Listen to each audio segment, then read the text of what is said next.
Hello, everybody. Wait. There we go. Hello, everybody, and welcome to Dungeons & Dragons Valkyrie, a homebrew Dungeons & Dragons campaign where a bunch of people who were originally strangers, who all met up through Reddit, become the bestest of friends while playing Dungeons & Dragons live for you every Monday night at 6 p.m. to 9 p.m. Central Standard Time.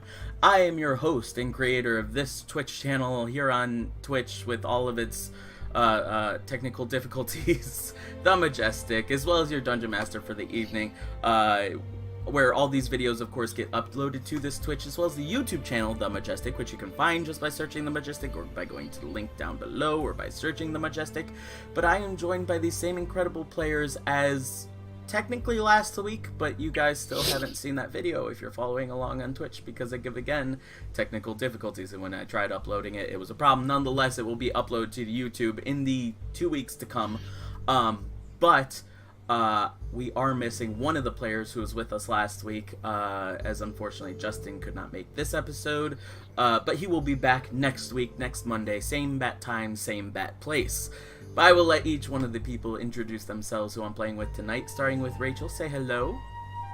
Hello, I'm Rachel, and I play Mira Helder, our half-elven rogue. Perfectly done.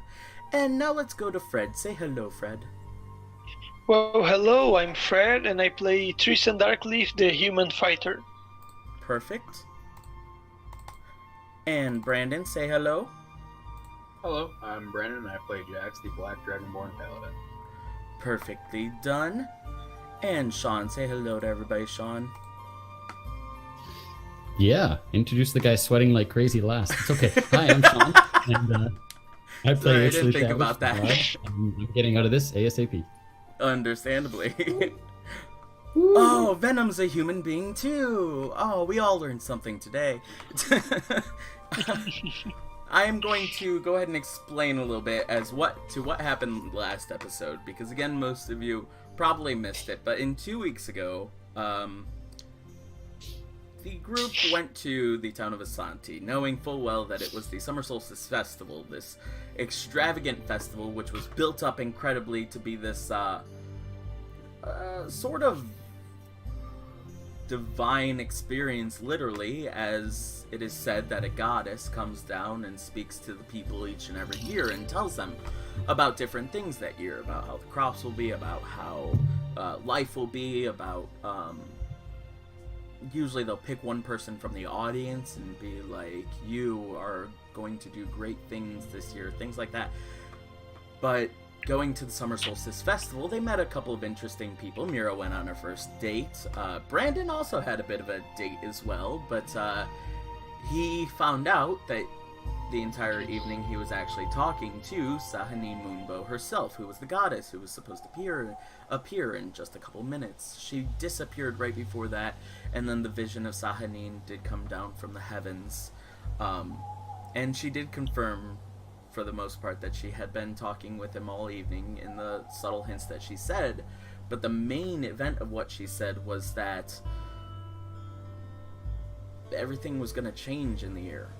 That this was the last time that she would visit Asanti or just appear like this for the humans and humanoids of Earth, because so much terrible is going to happen. It was hard for many of them to digest, in fact so hard that in the last episode, the Jarl of Asanti himself took it upon his own doing to make everyone in the city of Asanti feel as if it were some sort of prank, some sort of tomfoolery, bamboozlement, in order to comfort them. The group, knowing full well that this was no way to handle the situation, ended up speaking out a good bit and saying, no, our friend Mira disappeared when she very foolishly attacked the goddess. She was real. But he took it as an opportunity in the crowd to say, hey, these are the warlocks who are responsible for this. These are the great sorcerers who have fooled you all and are trying to get away with this diabolical plot to, for some reason, just wreak havoc. When Jax learned about this situation, the Jarl announced to him that he knows that what he's saying is false, but they're the perfect scapegoats, and they're gonna be tried as such, and in the morning they would be beheaded. In almost the blink of an eye, all the guards began to attack everyone outside, and at the same time, Jax made his escape inside as the group of them made their own escape on Jax's flying griffin. And with their own magic, with their own power, with their own might, they were all able to evade that situation. But we once again join up the group as their last words being spoken were by Tristan, who asked if it was still possible to go and get his candle. Of course. So, what do you guys want to do? I don't know if right now is the best time to get your candle.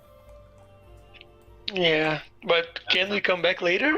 We will be able to come back? What's that? Will we be able to come back here? Perhaps if we wear some sort of disguise.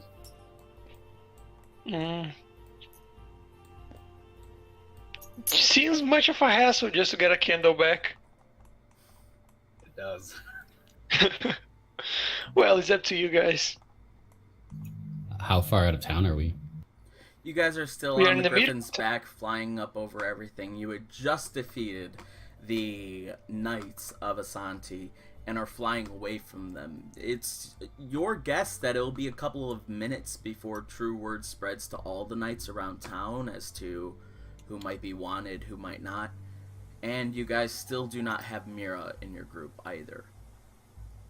But we don't know where Mira is. That is very true. That's why we have earpieces. We tried that already and she didn't respond. Oh yeah, we do. Yeah, right. Yeah, and it hasn't been too long since you guys tried. Just thought I mentioned that last Yeah, bit. And while and we. Sorry, go No, on. please. No, it's just that we don't know that she came back. You don't know if she came back. It's still possible she hasn't. But while I'm mentioning things real quick here, I would also like to give quick shout-outs. I haven't done this tonight.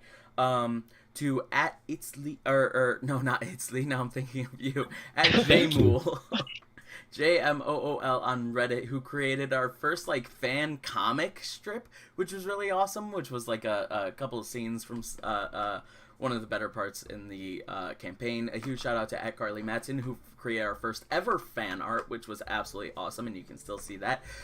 Shout out to as well Kevin McLeod, who makes a lot of the music that you hear available for everyone on the internet, just so long as they continue to spread it in good faith and in good use, and not, of course, to terrible videos that get you YouTube demonetized. But that being said, if you ever want to send us any of your own artistic creations, you can send them to The Majestic GMNG on Twitter, @The Majestic GMNG, and they will be featured and you will get a shout out. We would love to have your fan art included in this and in the intro that you see at the beginning too, so please send us that. But let's go ahead and continue back into the game. I apologize.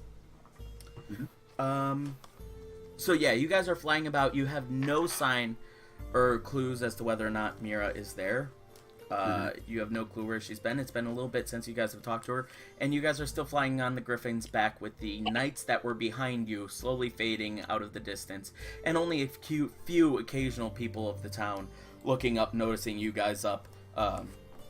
Sometimes it will be a knight, sometimes it might not be, but they don't seem to be super hostile at the moment.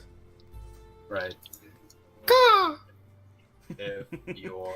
And Itzli, I should mention, is in Raven form flying behind you guys as well. If your candle's really that important, we can drop you quick and I'll keep the Griffin in the sky. You just... I think I can meet you guys outside of the city because I have the city secrets feature, which allows me to move twice as fast inside the city. Let's think you land. can get out on your own, but I will keep an eye on you, just in case. Yes. So, Yeah. Yes, I can. point us where the shop is. Yes, it's over there. And Tristan just points the direction of the shop. Good. Which was over in this place, I think. I'm almost positive. Yes, of course. Cool. Over So I think it was there. so Italy seems to be buzzing around your head, trying to get your attention. Wait, land. He wants to talk, but I can't like have a full conversation in bird form while I'm flying. Right. So like before we go in the city, if possible. Fair. You definitely, you guys definitely notice that he's trying to get you guys to land beforehand so that you could talk. Additionally, there is still enough room on the griffin for another humanoid-sized figure. Okay. if you wish to- I'll land on it and I'll drop probably. Yeah, that's fine. The bird Ooh, comes down and robot. transforms as a few feathers go flying about and slowly fall down to the ground from your guys' high altitude still. Ah, yes, thank you. Would you like me to get your candle for you? I can look like other people. Yes, can you look like me? I don't think. I mean, we are under arrest now, thanks to whatever you did, by the way, or whoever. We need to talk about this. I spent a long time fighting my looks, and now I am under arrest in this city. I did nothing. Okay, we talk about it later. So, Yeah, I don't think the shop. to pick it up. Yeah, I don't think the shopkeeper is gonna retrieve the candle for anyone else that's not me. Okay, I'll wait for you then. And now I'm disappointed that I dropped my polymorph spell. Aw.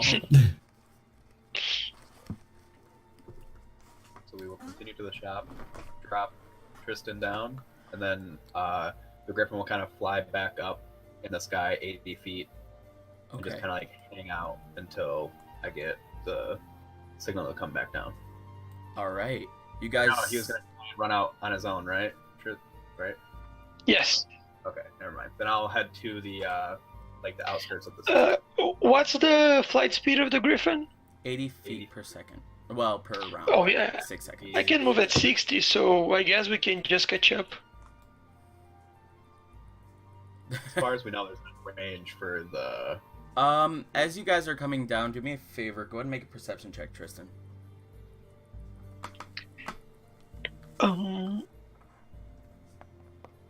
Give me a second, please. No problem.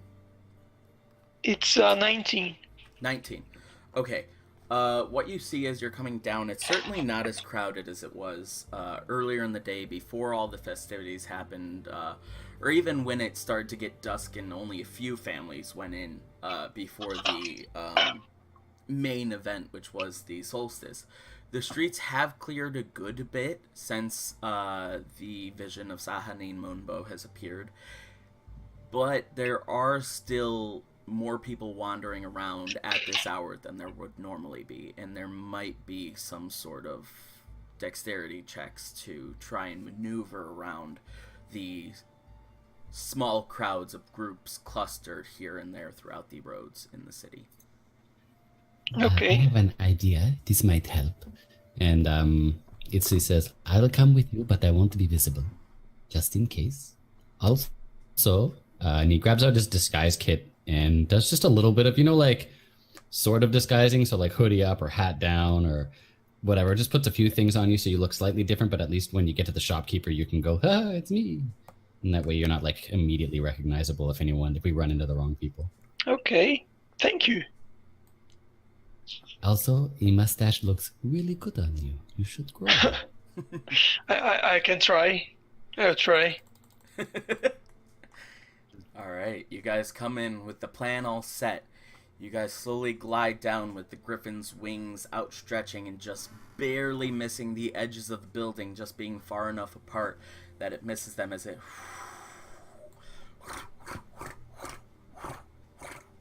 slowly comes to a stop. Gently enough that nobody goes flying off. Tristan and Itzli hop off their sides of the griffin, and Itzli casts something with just a wave of the hand, and just a shimmering form fades in front of you. then you just I hear... have to strum the mandolin to do it, but Oh, yeah, do you? it's one of my. Fair enough, fair 'cause enough. it's one I of the apologize. mandolin Instead of a charges, wave but- of the hand, no, it's okay. you take out the mandolin and wave the hand just as flourishingly, but you wave it over the mandolin as your fingertips just barely strum the mandolin, making this beautiful... And you once again fade from view, and all you guys hear is...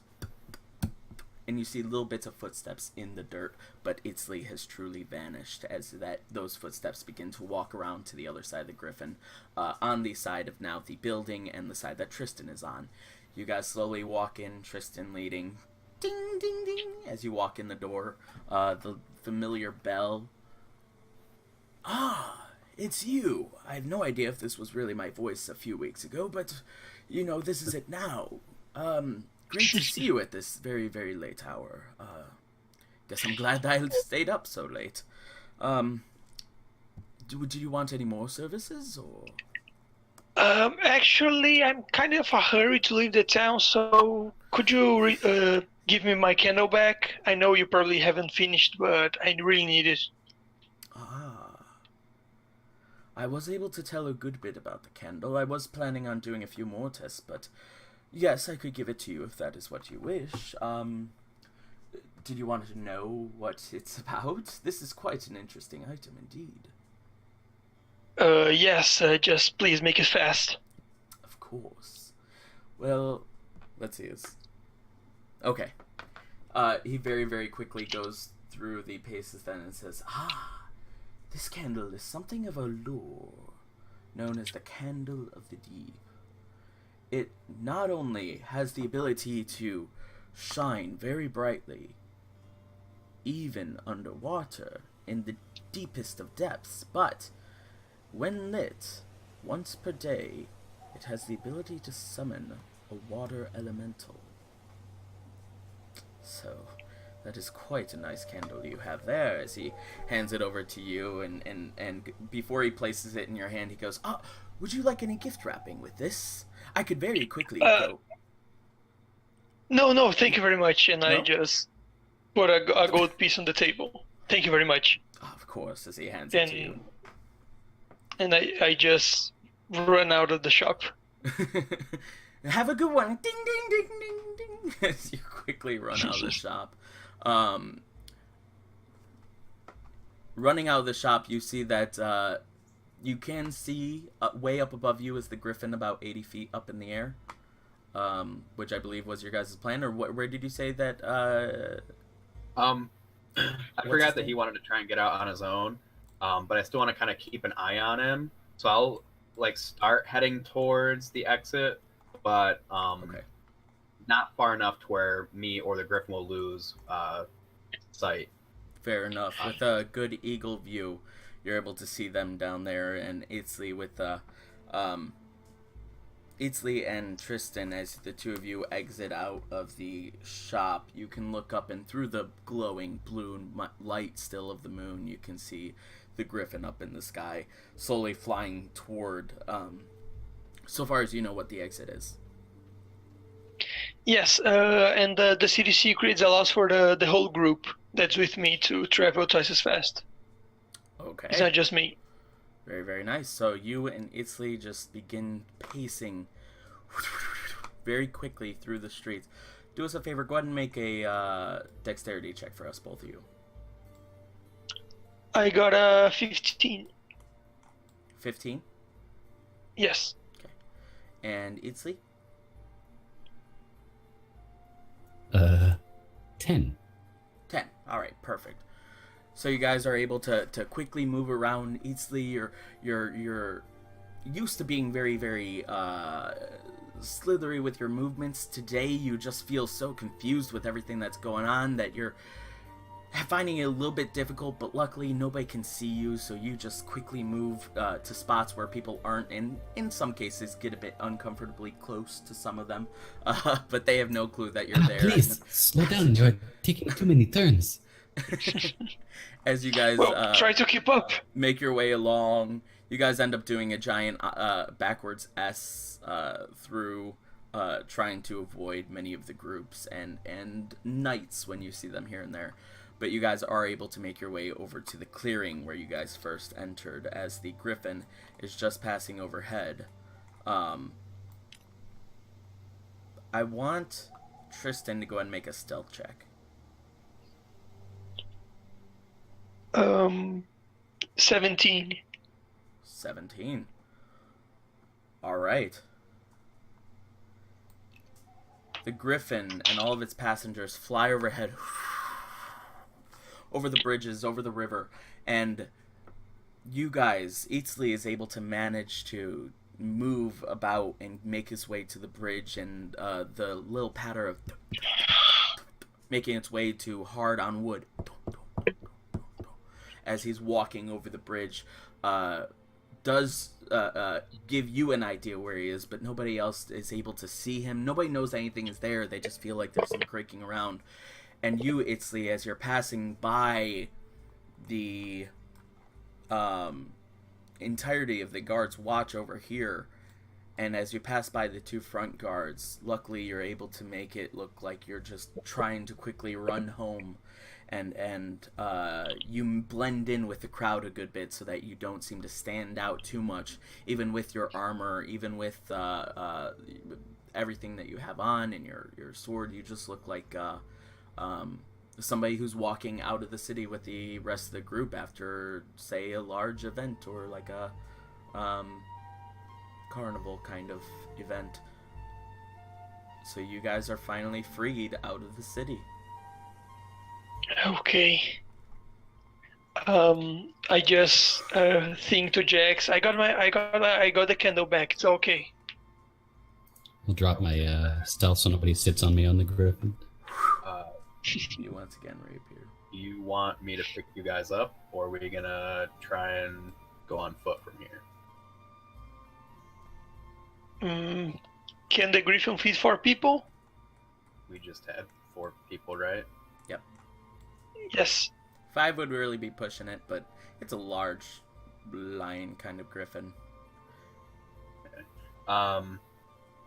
I'll fly down to grab them, then take back off, heading towards the citadel. Okay, so you guys begin making your way west toward the citadel then. Which is this way. Oh, that's perfect. For expediency's sake, can we just say that you explained to me? Sorry, who was it that spoke to the captain of the guard? By the way, I forget now. Jax. Could we just say that Jax like explained what happened, kind of thing, or do you want to go over it? Of course. Okay. Yes, this explains a lot. Okay, thank you. Where are we going now? I believe Tristan still needs to get paid from the Lord and the Citadel.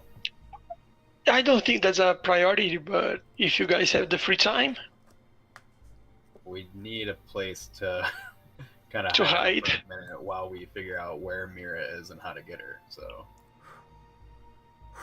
yeah, I believe they trust us there.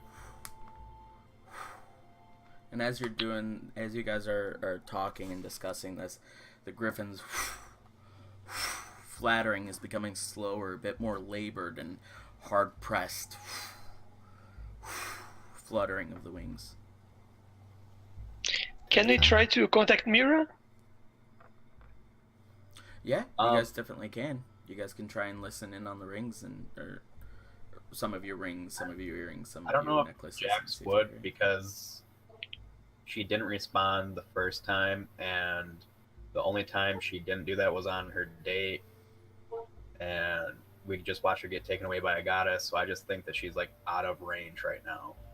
I have no idea Yeah. who she is. So I don't know if I would. I don't know. Jax won't if Tristan wants to. If Jax won't, Tristan won't either. I just So don't how wanna are be, we like, going meta to find about your it. friend? You know what I mean? Like, I feel like it would be very reasonable if you just like, are you here yet? No? Okay. Or just like, And then, we throughout left the certain city. times and stuff like that. Or even speaking into the earring and saying, yeah, we left the city, but it's entirely up to you guys what you think your characters would do. For sure. okay. All right, then Jax will just kind of think, If for some reason you just can't respond and you can hear us, we have left the city. We're heading towards the Citadel. Nice. All right. And I'm gonna land the Griffin to give them a break. He comes down.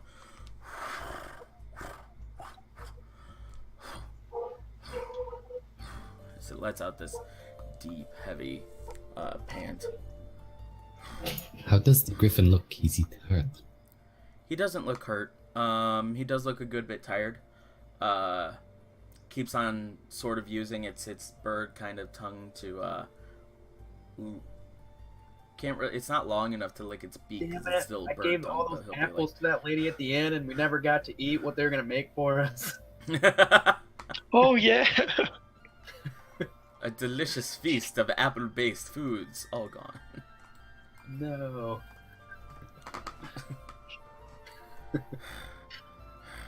He's still... I think we should maybe keep. Do us a favor. Go ahead and make a perception check. All of us. Wait. Yeah, all of you, aside from me, of course. Sorry, Rachel. That's a 7. So, 16 for Jax. 17 for Itzley. nice, Itzley. And Jax, go ahead and roll for the Griffin as well. Alright. Gotta check and see what the. Yeah, Tristan he is distracted with the candle. 24 for the He's Griffin. not paying attention. Nice. How much for the Griffin? 24. 24. Okay. The Griffin just begins going from panting to walking off toward the right. And it just begins walking off in the direction as through the clearing that you guys had landed in and touched down of really tall grasses and trees and all items of that sort. He begins to walk through just a few of the trees, which is not quite a forest, but it's still not as open and foreseeable, we'll say, as a open plain. He walks through a couple of trees, and there you see a big, lavish, flowing river as the Griffin begins to drink up from the river. Okay. I will let him drink until he's ready to go. Okay. It It is really late at night. Oh, right. Forgot. Should we maybe make camp?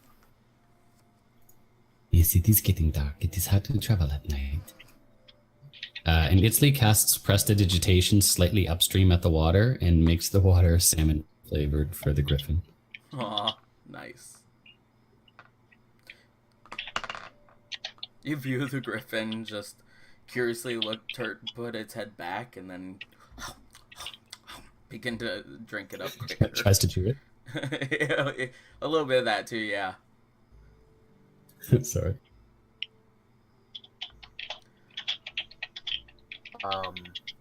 I'll start collecting like firewood and stuff to build a fire.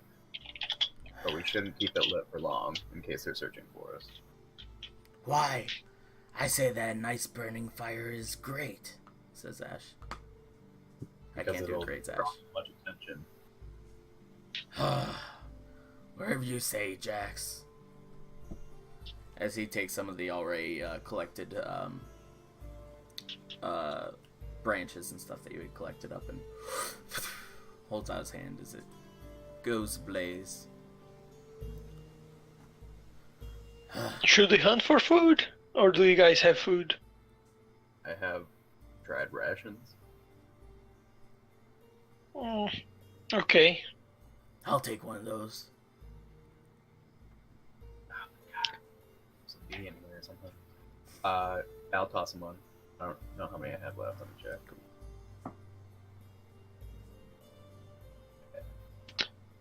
Can Tristan go collect fruits? If you take a look at Itzley, you'll see that he looks woefully underprepared for the wilderness. And he's kind of like looking around and eyeing your food a little bit. I'll toss my last ration to Itzley. Ah, very generous, yes. Oh, so we are a food? Why does this taste like tree bark? There's a strong chance. You get what you get. Just eat it. He eats it like distastefully. like a yeah, just a Yeah, Tristan is gonna go look for fruits on the trees. Be careful of badgers out there. Yeah, badgers are a real problem. Do us a favor. We fought a dragon. Make Trust me. another perception for us, Tristan. Actually, we're going to go ahead and say a nature check. We don't get to do too many of those. Okay, and nature is 15. 15. You don't really see many berries as you first go out into the woods, but then you start coming across where the really tall grasses meet the tree line. You start heading into the tree line a little bit more, knowing that any of the vegetation that grows there will either be like larger bushes which do hold berries or some sort of edible, maybe vegetation or fruit, or really, really small weeds and stuff like that. So you keep an eye out for any bushes that are in the area, and following the moss markings on the trees, you are able to find a number of large bushes, each with we'll say you find a total of 4 pounds of berries. Great. So Tristan comes back and shares it with everyone. How much do I have after that? How much do you give everyone? I'll just take a handful of berries. Okay, Tristan. Yeah, I'm just gonna share it all with everyone. It all? Okay. Yeah. And it does really help to it'll agree. I'm sorry, you cut out there a little bit, Sean. One more time. Sorry, Itzley's a little greedy with it and takes more than he probably needs. All right. So as you come back, Tristan, with your shirt full of all sorts of well, I say all sorts. There were 3 different kinds of sorts of berries: blackberries, blueberries, and something that resembles a little bit of raspberries. Each one of them tastes really good. Blackberries and blueberries taste exactly how you imagine. The raspberries kind of things, they actually taste a good bit more sweet, a good bit citrusy than normal raspberries. Sort of like a mix between raspberry and pineapple, you think. And you collect these all up and take them back to the group, and show everybody all the berries that you've collected. They all dig in. You guys get to the point where everybody is extremely full for the evening. Itzley is a good bit happier now, having much more sustenance provided than just the tree bark that he had before. And you guys are all feeling well fed and ready for good rest as well. Just to make Tristan just ask everyone, just to make sure anyone has antidote, just in case. You asked, does anyone have antidote? Yes.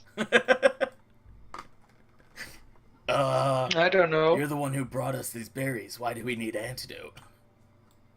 I don't know. Maybe. Doesn't hurt to be prepared. Itzley's now curious about the third berry, and he tries to remember or identify it. Just wondering if he recognizes it. Go ahead and make a nature check for us. Okie dokie.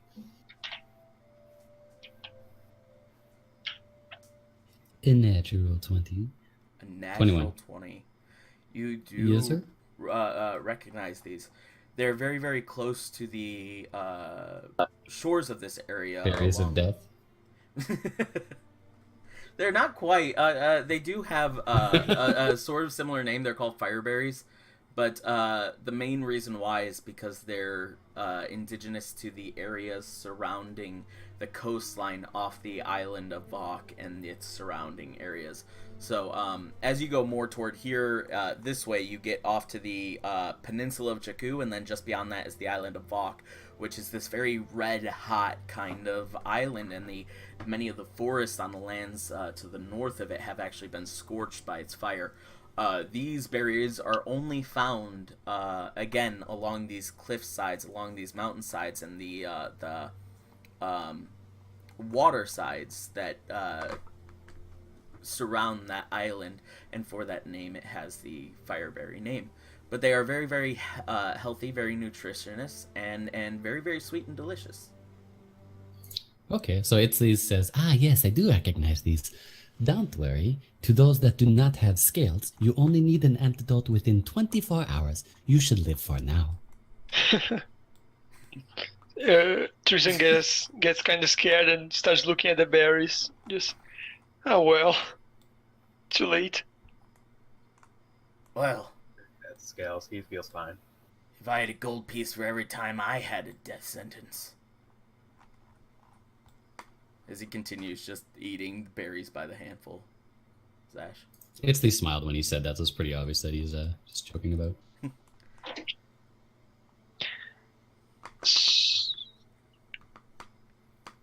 Does everybody want to go to sleep? Yeah, are they gonna have a long rest? Yeah, figure out kind of watch order. This would be time for a long rest, yes. Jack's gonna offer to take first watch. Nobody else seems concerned with the fact that a town or a city wants us dead. Yeah, no, Tristan, Itzli is just passed out. Tristan's ready for bed. Zash doesn't seem to give too much of care. He's ready to fall asleep. Then I will divide the watch with my griffin. I'll take a watch and then my griffin will. Okay. Yeah, Tristan can take the second watch. He's gonna read his book, but keeping watch. How do you two want to divvy that up? Uh, Tristan will go second. yes. Whenever Jack's tired. You're reading your book until Jax goes to bed? No, Gotcha. after he goes to bed.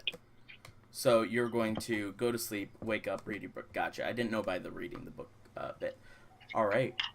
So you fall asleep as they are all sleeping. Jax, go ahead and make a perception check.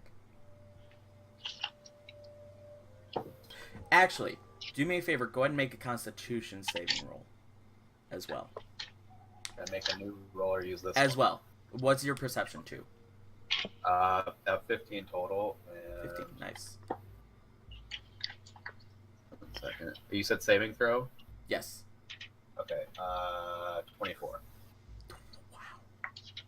All right. Not the slightest inkling of tiredness approaches you throughout the time that you're having to stay awake. You're sitting there keeping a keen eye and keen ear over everything that's happening around you.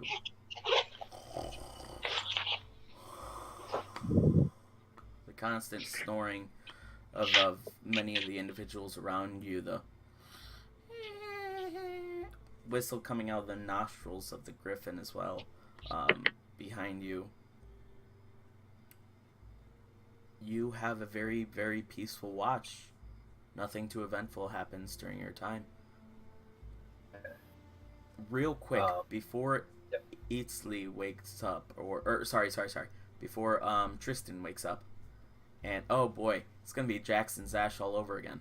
Itzli and Tristan. Before Tristan wakes up, Tristan, you are once again in a dream,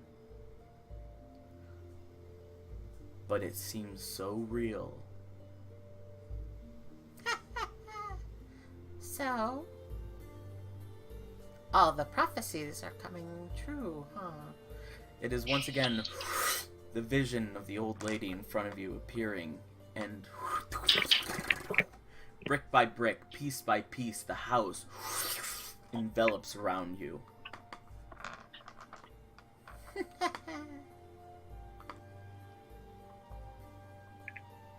Why are you doing this to me? What's the meaning of this? I am not doing anything to you. I am helping you see, dear child. See what?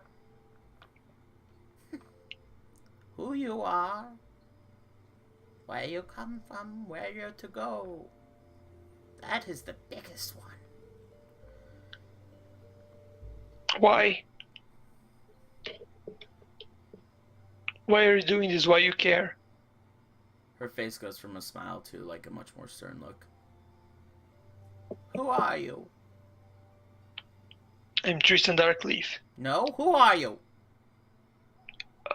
I'm Tristan Darkleaf, No. son of Cain. She whacks you in the head with her cane. As you try and say that. Who are you? I don't know. Who do you think I am?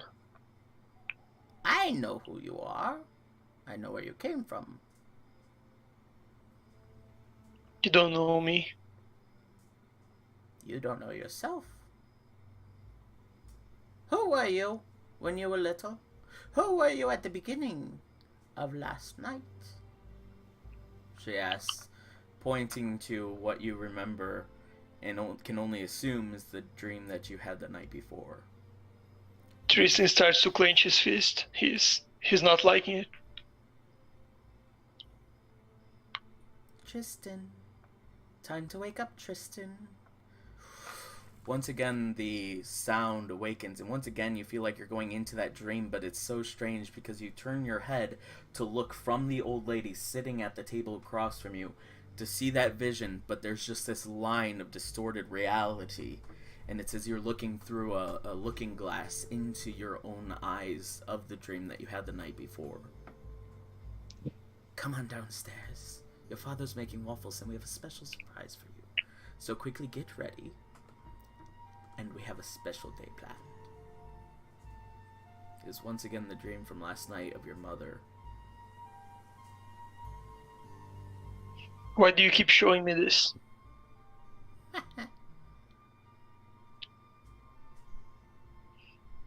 Do you know her name? Do us a favor. Go ahead and roll it. We're going to say an intelligence check, but just warning you now, this is going to be a high check. It's 14. Okay. You do not. What do you mean? Her name is. Why can't I remember? What did you do to me? I did not do it to you. You remembered the vision, but you took on the persona of the Darkleaf name. The question is for yourself. Why did you take on that persona?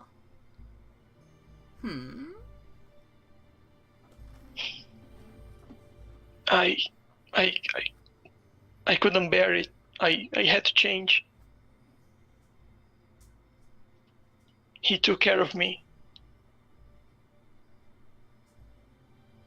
So did they when they could.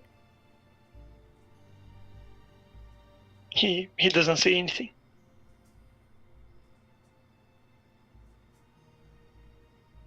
You're the only one who spoiled their name. Who left their name to die along with them. If they had. Or if they did. They abandoned me. He took care of me. They did not abandon you. They had no choice. It was their time. As we all have our time, and as it is so very near impossible to go where they went and come back. Very near impossible indeed, but not impossible at all.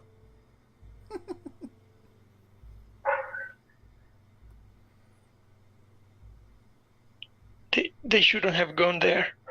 They knew they shouldn't. They tried to make a stand against the very one who will make the impossible possible. They left me behind. Yes, they did. And then you went to that very rude place. It's not easy to be in an orphanage, but that doesn't mean that you take on a name the traveler who helped you. Now, we need to know, how did he help you? As she waves her hand, and the vision that's still off to your right slowly, but like a paused video with little bits of like static moving through it, completely changes. And it is once again showing the mentor that you had growing up, Kay Darkleaf. But it's not the first day that you met that you had dreamed of last night. In fact, it's instead a couple years into your knowing him. Very, very soon to his disappearance. You're seeing him teach you just the smallest little bits of adjustment to your methods, we'll say. To what he had trained you to do. Different sorts of fighting, first and foremost. But little hints of picking pockets here and there. Right. Now when you stand, you need to make sure that you keep all of your weight balanced. Balance is the key. You cannot be unbalanced, for if you are unbalanced, they will see it. They will know that you're not able to keep your center, and they will exploit any and all weaknesses that you have. So we tried again. You guys once again begin into combat as the little old lady looks at this and smiles.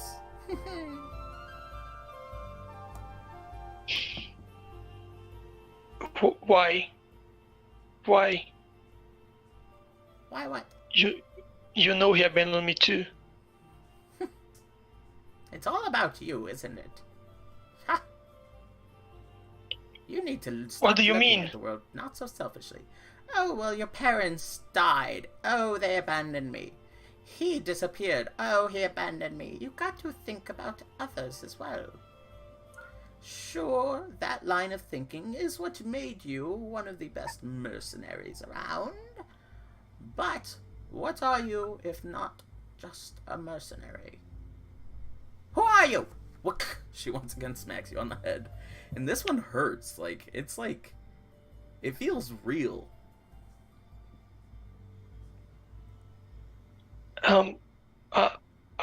Then if I'm not Tristan Darkleaf, then I don't know who I am. She lets out a big grin. And so we have started. Your turn. Your turn. What? It's your turn. Come on. My Wake turn up. for what? Wake up. It's your turn. All of a sudden you see their Jax waking you up. It's your turn, Tristan. It's your turn. And I'll let Brandon take over. Oh, sorry. You slowly come to, like, my turn for what? My turn for what? For your watch. Oh, sorry. I was having and he quick.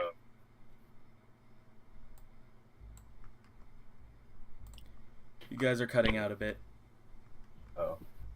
Okay. I think it's better now. Yeah. Oh no, my internet cut out for a minute. Okay. Ha, it's back though. Yeah, I think it was on your end. I heard it. Yep. Cool. Thank you, Comcast. Alright. So what did you say after, Fred, what did Tristan say after Jax just woke him up? He just said, oh, sorry, I was having a bad dream. Yes, I leave now.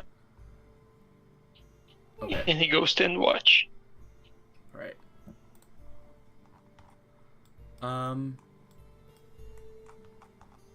Alright. Do us a favor, go and make a perception check. Me? Yes, Tristan. As Jax closes his eyes and falls 14. asleep, Tristan takes over the watch and keeping your eyes and ears open as well, looking around.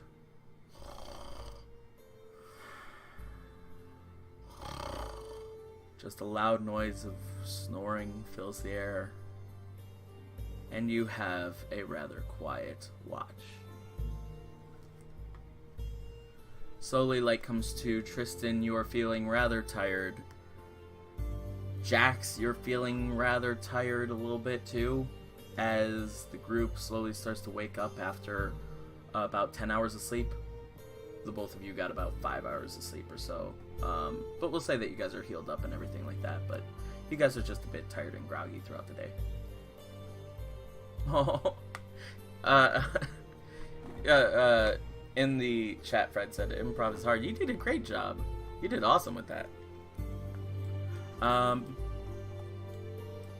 Especially considering that I had, like, no idea exactly what she was gonna go with over you tonight, but you did a great job handling everything.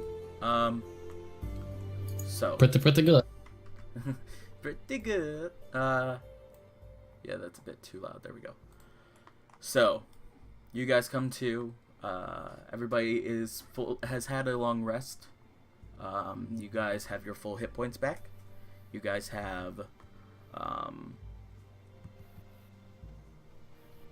yeah, all your spell slots back. All your bonus actions and actions replenished. So, what is it that you would like to do? Still no response from Mira. So you once again check the ring. Yeah, you're there. And you still don't hear anything, correct? So, we'll climb on the griffin unless no one wants to climb on the griffin. And start heading towards the citadel. Alright.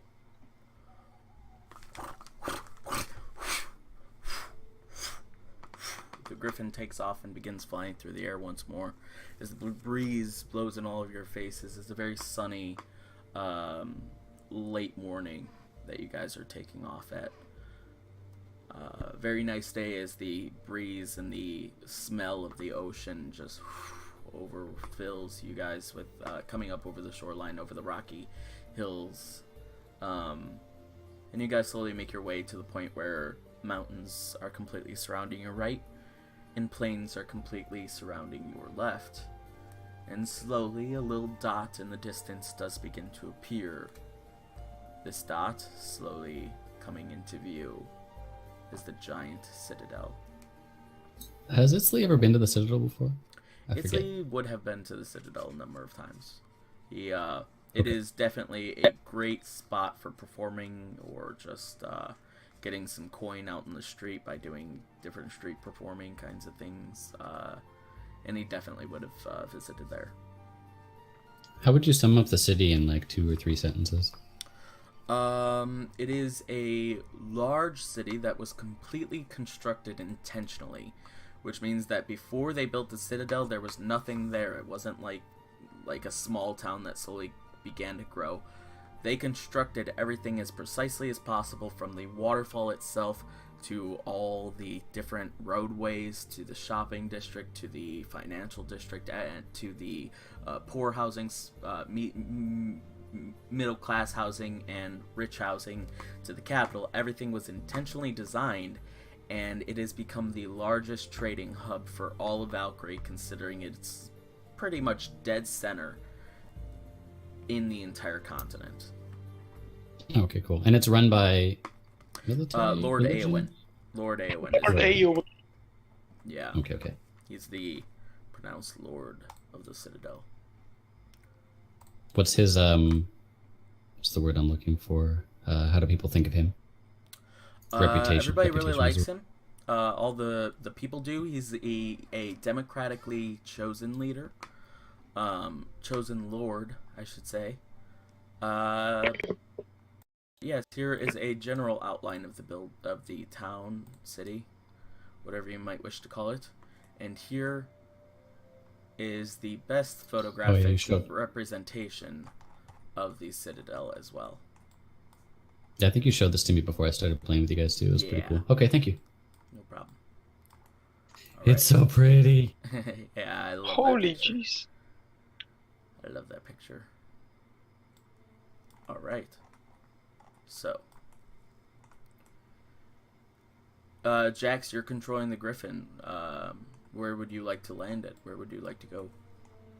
I think the best place would be going straight for um, Lord Awen's like manor castle.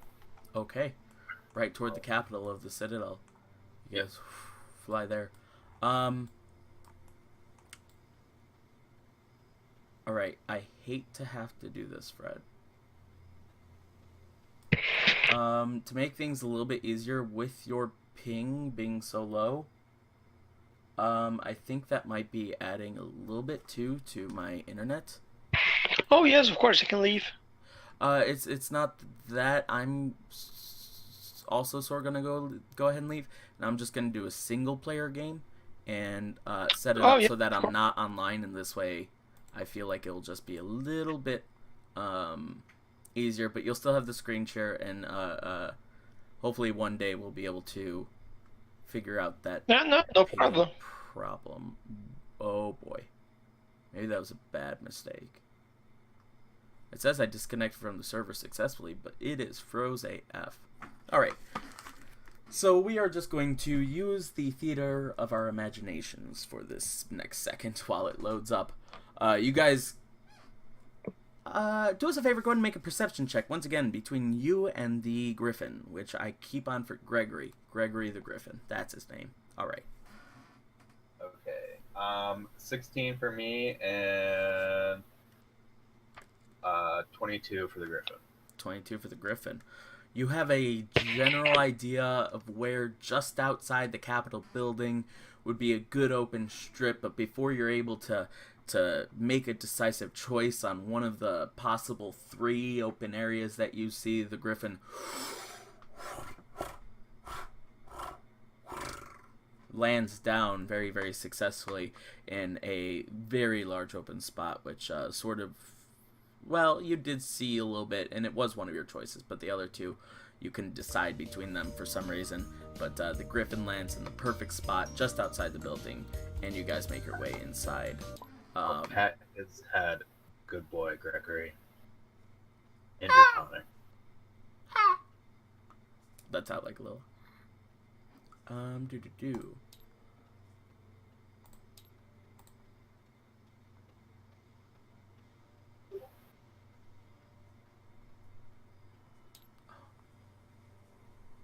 Alright. There we go.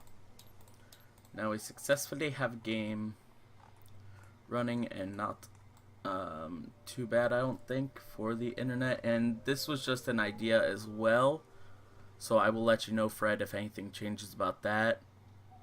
Right now my internet does seem to be a bit steadier, but it's been going on and off all night, so I will see what it is, if it's local stuff or not. Okay. So you guys make your way into the Capitol building. Oh no. Okay.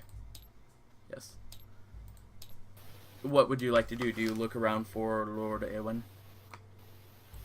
Yeah, that would be a good idea. Or his brother, I can't remember his name. You know, that... How could you forget his name? He's such an integral part of the game. Shame on you as a player for not being able to remember it. You know, Shame he on actually you. was very important for us at that one moment. He was. That's what I'm saying. He was very, very important, and I don't know how you could possibly forget such a crucial, unforgettable name.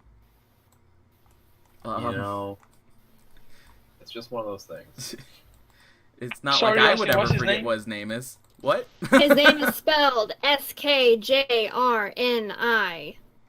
Scrigeny. Yeah. Or-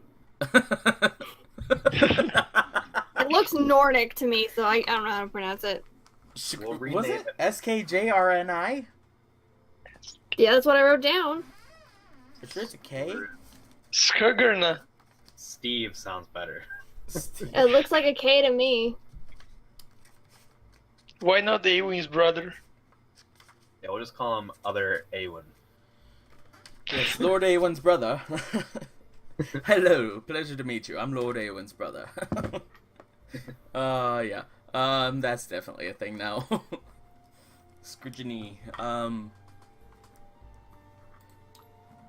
So you guys make your way on down, and you do look around a good bit for Lord Eowyn.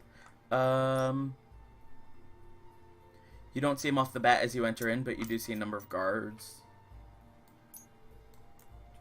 I'll approach the guards and, excuse me, could you point me in the direction of Lord Awen? Is he expecting you? He is not expecting us, but, we Do I could really know use you this. from somewhere? You may have seen me, the night that we saved everybody from the drow here. Oh, and on the expedition, right? Yes, that as well. He should be upstairs, I believe. He should be okay with your appearance, as he's looking over at the other knight across the way to double check with him as he gives him a shrug and looks back at the first guy. Right, go ahead on upstairs. It should be alright. Thank you, I appreciate it.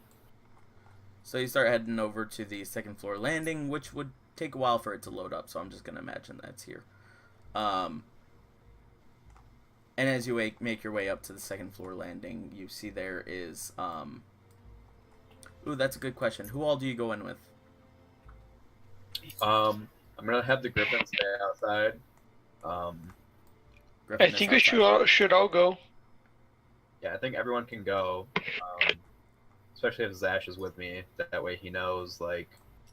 Oh, am I allowed to go with everyone?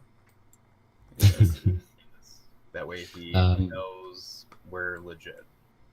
Even Bitsley though- will clean us up along the way too and make us presentable just by like continuously casting prestidigitation until you all look very pretty and smell good. Oh, thanks. Do us a favor then.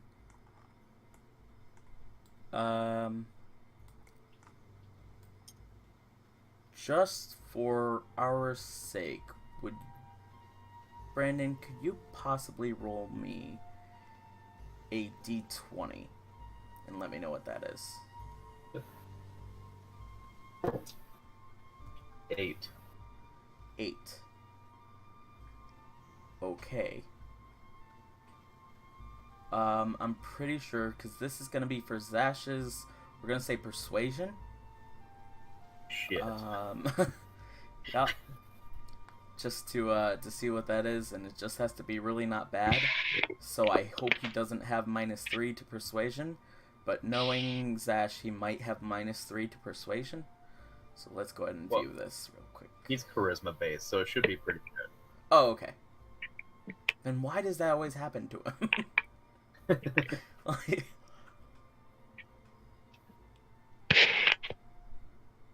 Performance is +2. Persuasion is +2 as well. Alright. So, 10. Yeah, that's relatively okay then.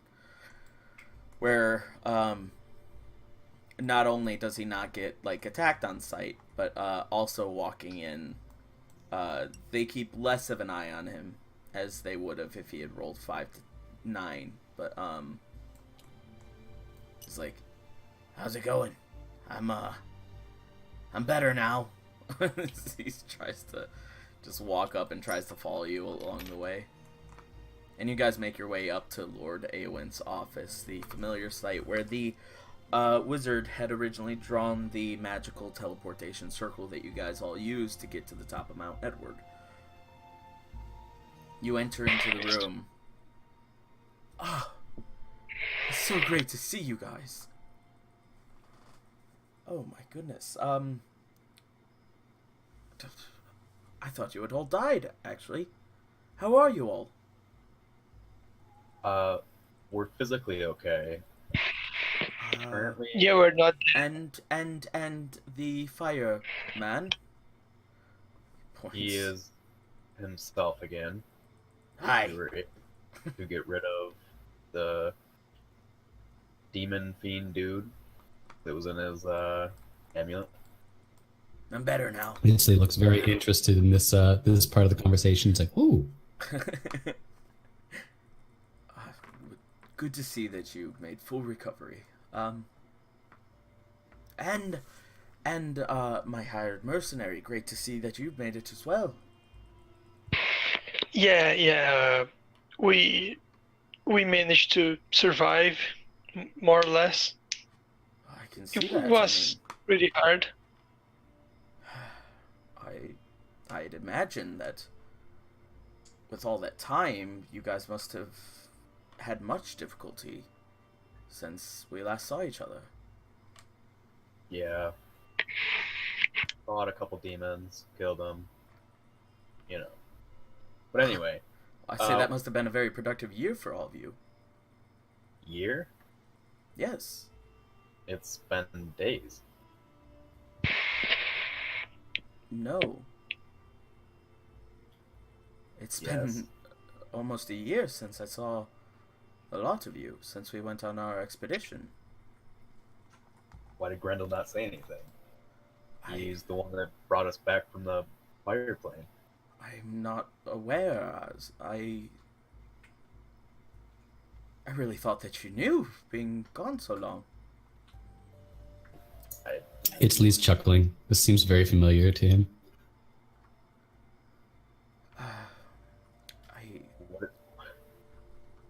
I'm sorry. What's happened last year that we've been gone? I mean, all cities have been growing. The last year that you guys have been gone, everything seems to have been great. I mean, sure, the few years prior had been heartache, but every city's flourishing. Everything is economically and harvest wise fantastic. There's this. Does the speaker feel like or look like he's been bedazzled to me? Do I feel like he's been charmed or anything like that? I feel like that's something good I would. Question. Go ahead and make I wouldn't be able to check. Arcana check. All right, cool.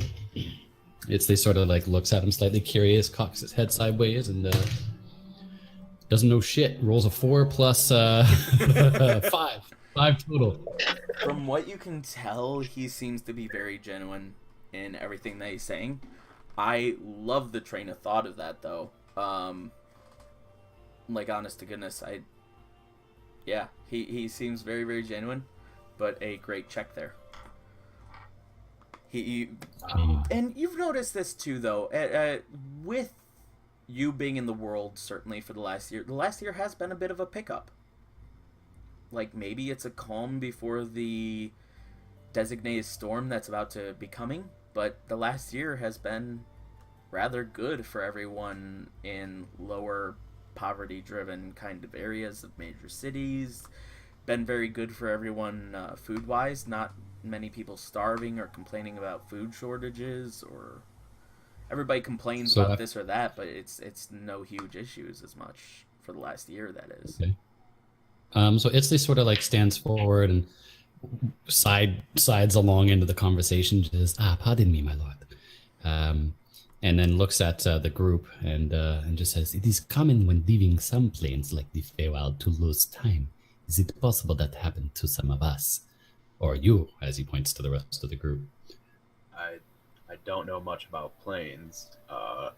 Mira was the one who was reading a book on them. I have no idea. But yeah, we went to my home, but I don't know much about the gosh darn place. I couldn't tell you. Well, I did grow up. Sorry, go on. I did, and for the most part, when you leave, you had those minutes, days, weeks, or years. So maybe that explains what happened. And then he just sort of like puts his hand out and does like a really super crazy formal bow, because he would know how to do that, to the Lord, and just says, "My apologies, my lord," and then stands back out of the way of the conversation. So, out of game real quick, I love that one room is still destroyed from back when Mira tripped in there. Yeah. Yeah, they Where? never got to that. this potion room. She hit one of the things of potions, and they all went. No need to clean it. Very my shame. And it's really, really funny that you mentioned that. Mira, it is at this point that you appear underneath the tree in Asante. And anyone who has an earpiece immediately hears, "Where the hell are you guys?" Mira, is that you? Wait, she's Yeah? back? Where have you been? We just left the city. We couldn't find you. Tried reaching out to you, and there was no response. We saw you disappear with the goddess, and we Are almost you- got our heads cut off. Are you all okay? Why are you looking so concentrated? We lost Mira, and she just reappeared. She just spoke to us. I'm sorry, we came here. I do not see or hear her. As a They are a comparison. little bit. We no longer need it. Oh, sorry. What was that, Sean? Sorry. Itzley's like looking confused while you guys are all looking like you're talking on the phone that's not there. And he looks at the Lord and just goes, I do not know. They are a little bit weird. That's okay. Jax likes to do this, so you might see him putting his fingers to his temple, thinking hard. And Itzley tries to throw his voice and goes, I Austin, believe- what do my surroundings look like right now? Good question. Go ahead and make a perception check. I love those. I know you do. 9. All right. Just a large-ish crowd now. It's the day after. Everybody seems a bit confused still. Everybody is walking around, not really happy or joyous. Has sort of a similar feel in the air as when you guys just appeared at the Citadel the day after a third of the population died. Like sort of. Did anyone like notice that I was there or that I suddenly appeared there? You didn't notice anyone noticing. Cool. Yeah, so far as I you can can't tell. remember. Did Jax just say that they were in the Citadel, or did he just say they were looking for me? I can't quite remember what happened 2 seconds ago. Yeah, I said, where are you? We just left the city. We almost got our heads chopped off. Last thing we know, we saw you leave with the goddess. We've been trying to reach you. Haven't heard anything. Yeah, but where are you? We are at the Citadel, but where are you? I'm at that stupid tree. Back at the fucking tree. Yeah. I don't know if it's safe for us to come back to the city. Can I start making my way over to like an alleyway or something? We can come and meet you near the city if you Cool. get out. Go ahead and make a stealth roll. All right. Sorry, just while I take a bit. 26. Okay. Go on, Jax, I apologize. I don't believe that they're looking for you. You should be able to get out of the city. We can meet you near the city. But I don't think it's safe for us to come back in. Well, where are we gonna go now? They seem to still like us at the Citadel. So, also, it's been a year since we. I'm sorry. I'm sorry. What? Yeah, it blew my mind too. Apparently, some planar stuff. If you go somewhere for a few minutes, it could be way longer. Can I? Go ahead and make an intelligence check, Mira. I've always been researching this. Just a straight up Yeah. intelligence check. Yeah. Austin is 11. dying. Oh, fuck. Okay, you passed it. Yeah, this all sounds reasonable, and you know that, well, you can decide whether or not you know that he's referring to your most recent disappearance or the group's disappearance from the plane. which is why I was cracking up. I don't 'Cause know. you're like, I it's know been a Rachel. year. Like, I know Rachel knows that this only happens in the Feywild, at least in the standard rules. But In would the Mira standard know? Yeah, would she know that this happens for other planes in this? Because I think it's only supposed to happen in the Feywild, if I remember correctly. Plane and time distortion is very, very common for planar travel. Nah. Yep. It's irregular, certainly, for the distortion to be at the degree of an hour or two into a year.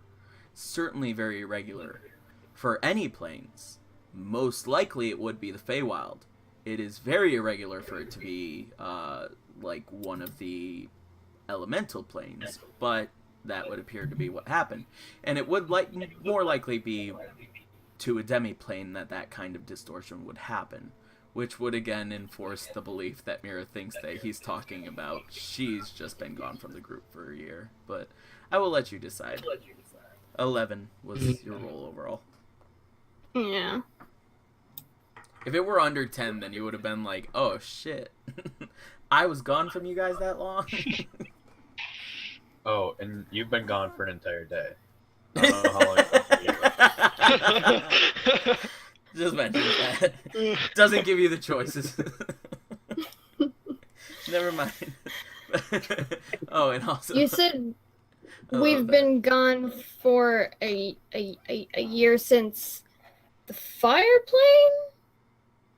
Yes, correct. Austin, based on the Apparently general location of where I am now, how long would it take me to get to Thornapple? It would take you, depending on how you're traveling. If you're traveling by Griffin or on your broom, obviously it'd be a lot quicker, but you would still need the rest that you get with the broom. If you were moving fast-paced on land, if you were moving regular pace or slow-paced on land, they would all be different. So what are you thinking? Just like a normal pace from where you are to Thornapple?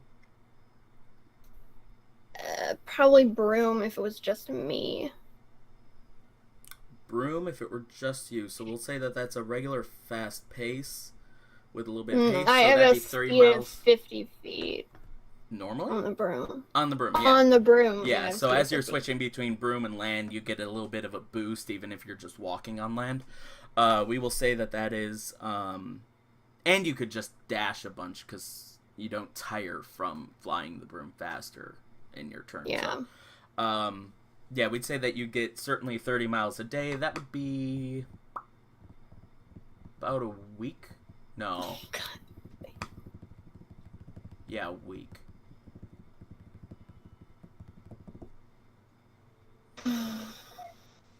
Now that you guys are in the upper ground and like exploring all those upper parts of the world, yeah, the Underdark took forever to travel through because it was like just so mushy to walk through that your pace was like slowed to a maximum of 8 miles a day, and it's like 4 times that, but still these are huge differences in area that you guys are just really now starting to venture out in. I mean, it took you guys what, like a week to get from whatchamacallit to the Citadel? From the opening of the Underdark to the Citadel? Is that correct? I believe so. I think it took a while, yeah. And I think that's still with included the time in Lum. So if you're flying over the ocean, or the yeah, it's technically the ocean, but it's a passage between the ocean and the two parts of the continent. If you're flying over that bit of the ocean and going over to Thornapple, yeah, I'd say about a week, maybe a week and a half at a fast pace.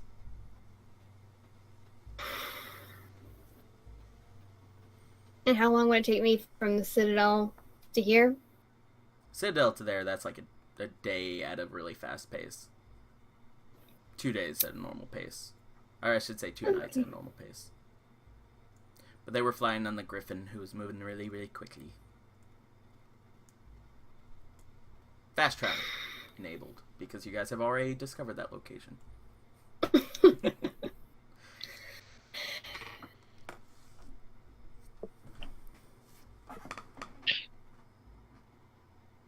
Is Mira wanted in the city? Yeah, am I wanted, guys? How did you become wanted? I don't believe that you're wanted. It may be my fault. The lord of that town, city, came out saying that what we saw was fake, an illusion, and it was great sorcerers that caused it. I spoke up, telling the people that it was true. If they listen to him, they're all gonna die. They need to get out of there. He got pissed, said that we were sorcerers, and I'm like, no, I'm a paladin. And he took us back to his place to talk. We went inside, just me and him, and he's like, listen, I'm gonna cut your guys' heads off. I was like, no. And my griffin grabbed everyone. And I did my Misty Step out a window. And, yeah, we flew away. And Zash put a build on fire. Right. I want the character Jax to do all of our recaps from now on. That was awesome. It was like, I'm gonna cut your guys' heads off. That was so good.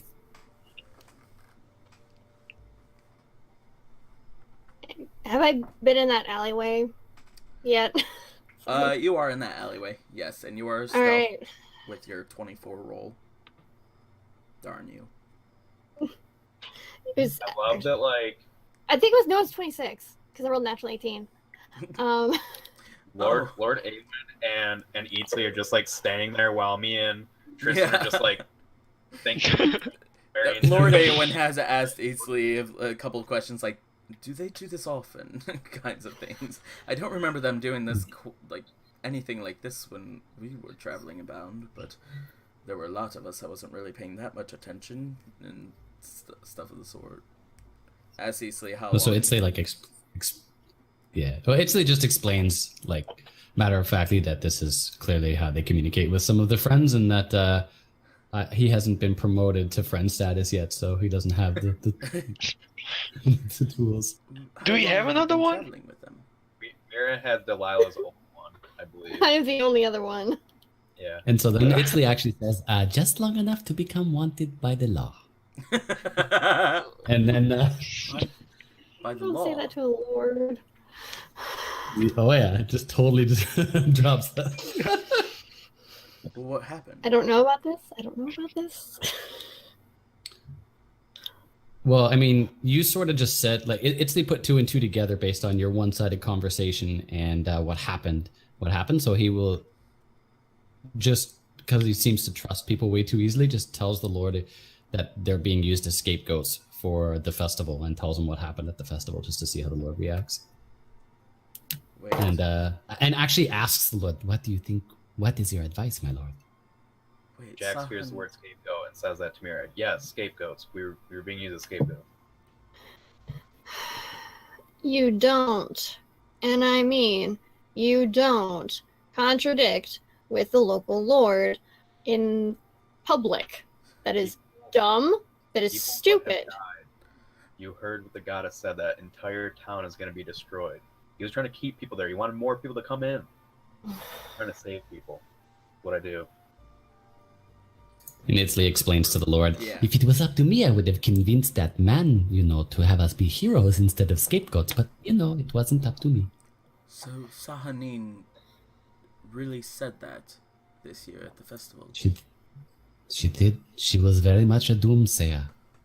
This is my 4th time coming to this festival. It has never been this frightening. There are big things to come, and preparations must be done. Wasting time on finding a scapegoat instead of preparing is not good foresight. I have not spoken to this Lord before, but I do not have a good opinion of him now. I guess he doesn't say Lord, he says guard master, or whatever the guy was. Yeah. Indeed.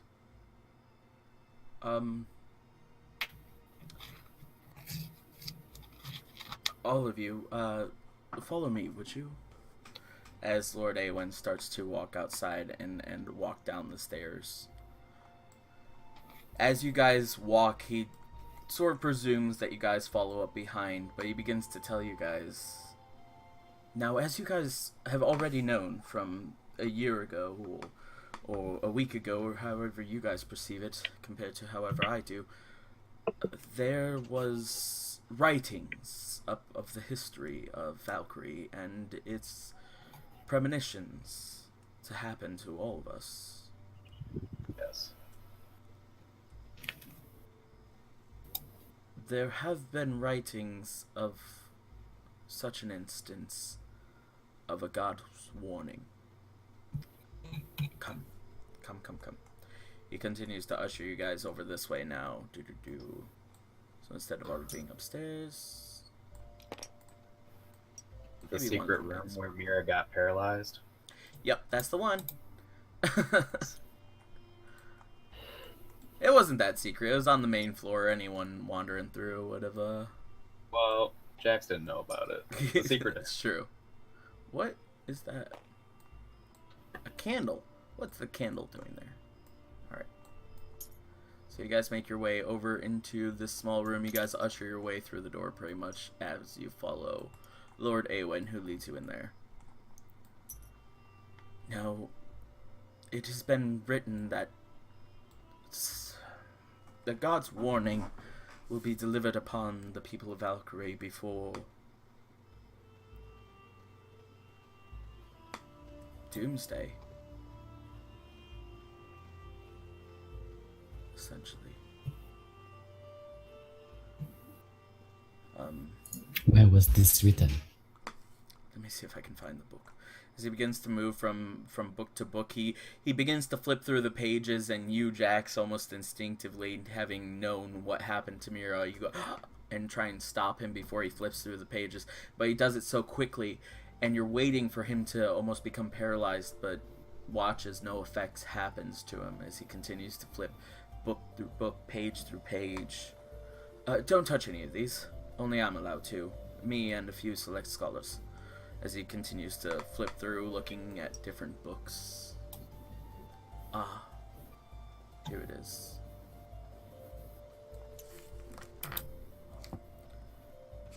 Can I see the title of the book? Yes, you may. I just want to make sure that I have it correct. Let me open up this little book. It's not a book as much of a... This is a scroll. Okay.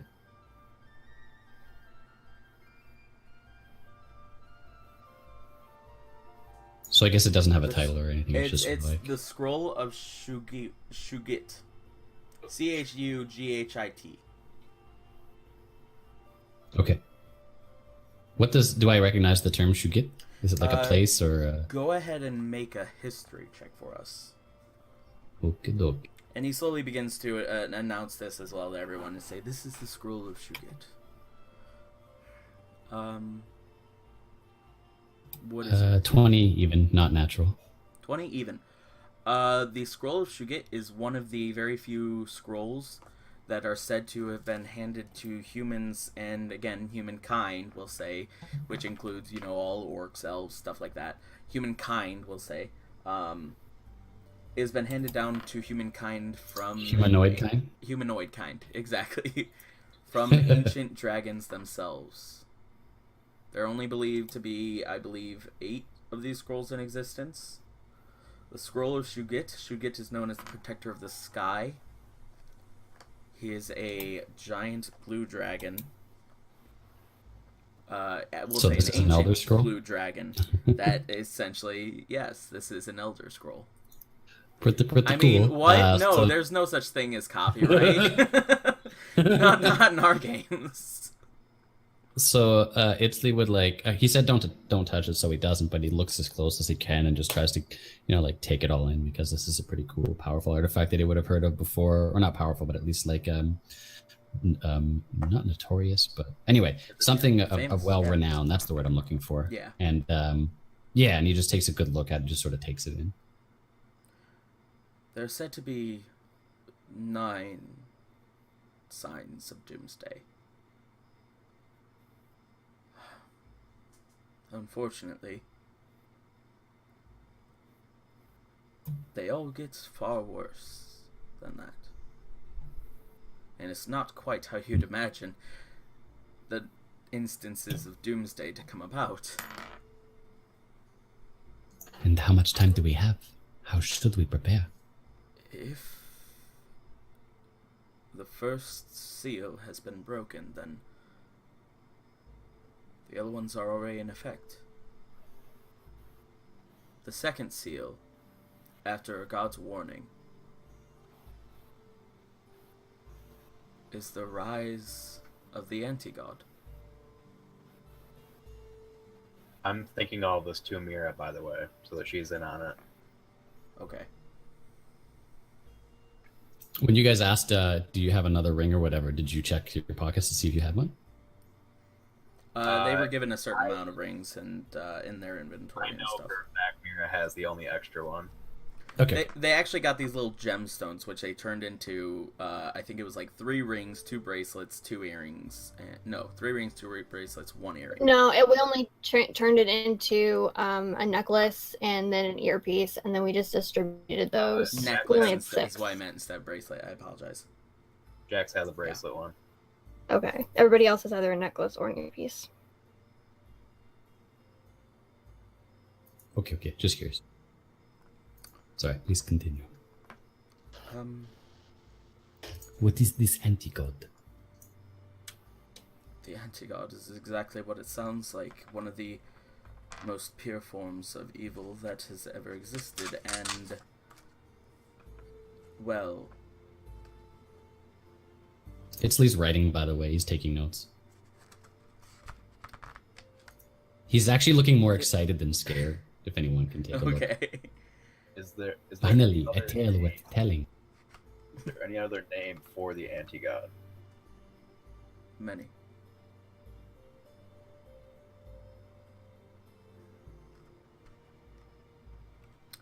Is Kovrik one of them?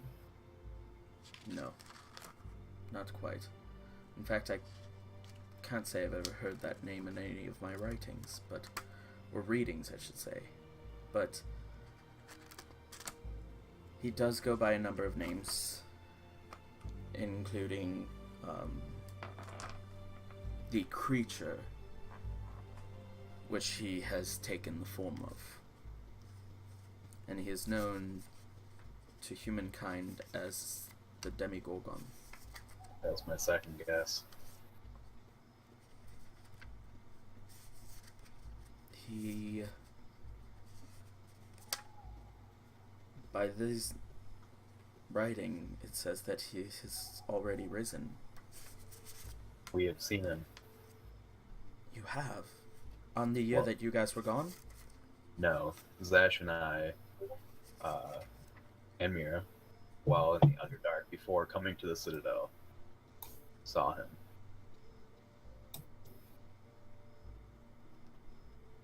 You saw... Wait, before the last year? That means that he must have... And we had no signs that he was up The here. Underdark had one hell of a sign. Well, in the last year, though, we've been thriving. Everybody's been doing so well. That doesn't make sense.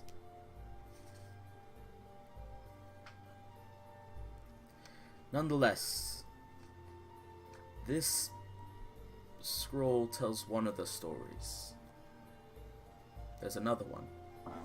So he begins walking over to this area. This scroll. It's a bit more fantastical. This is the scroll of Frondral. Frondral. Frondral the Great. This one tells that when the seals begin to break, the cause for such terribleness and the cause for doomsday here on Earth is the Great Battle.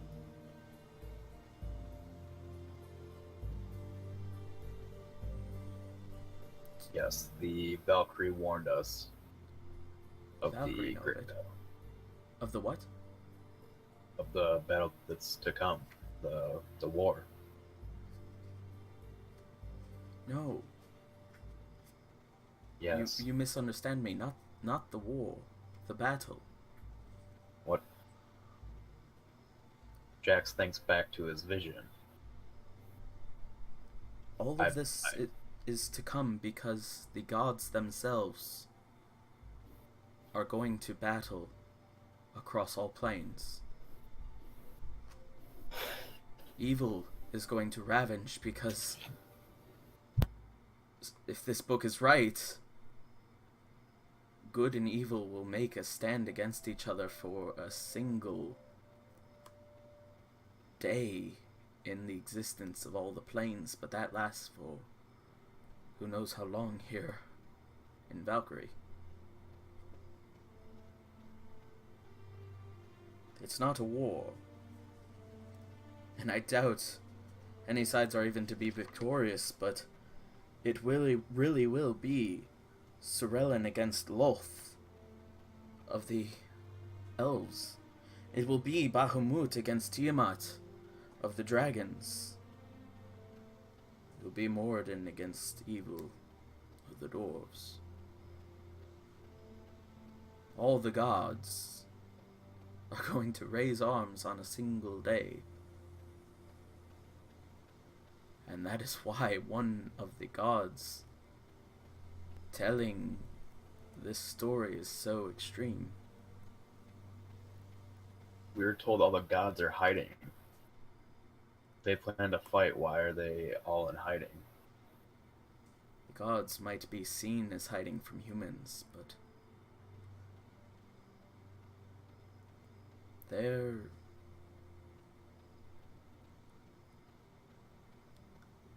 some of them are hiding from each other. Some of them are hiding from humankind. Some of them are just infuriated by the outrage that's going on between all of them. But tensions have never been higher between the gods. For the most part, many of them still do talk to each other. Many of them even live in the same plane as each other. Excuse me Yes. for interrupting again, Lord. But what really is our place in all of this? The scope of this is so large that it seems like the best we can do is just live our lives to the best until it is over. I mean, I would love to tell the tale and influence it in any way I can, but you are speaking of things so far beyond anything I know. I haven't the slightest, but obviously with the War of the Valkyrie that we learned of a year ago, almost to the day, it was around you guys, and now you guys come bearing this news. So I felt it was prevalent for me to share the information that I had. Jack's gonna speak up for Eatsley because I don't believe we've told him anything about what Grendel has told us, but I was once told by a great powerful wizard, Grendel, the one that he hasn't met Grendel yet, right? No. No. That there is our destiny has been outlined, and we have a part to play. We have already begun in that down that destiny. So yeah, we do it was have sort of thrust upon us against our choice, says Ash. As most destinies are. the destiny is not what is important, but how one takes it and acts. I see. How I plan to take it and act is to try and do what I can to save as many people as I can.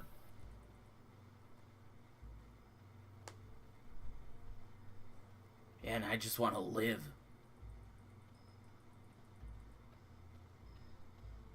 Well, it seems like the first thing we can do is reunite with our lost friend and go from there. Definitely. Yeah, sorry, my chair. I really need WD for you, this chair. Share. I'm going to finger quotes.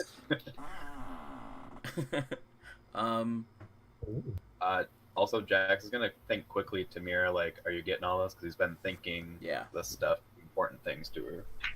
And the rest of you have heard like a little bit of a echo to everything that Lord Awen has been saying. If any of you don't believe me on any of this as well, there are ways of finding out for yourself that are beyond these scrolls. but many of them very dangerous. I've had plenty of visions that tell me that this is true. Do I believe him, the Lord? Go ahead and make a insight check.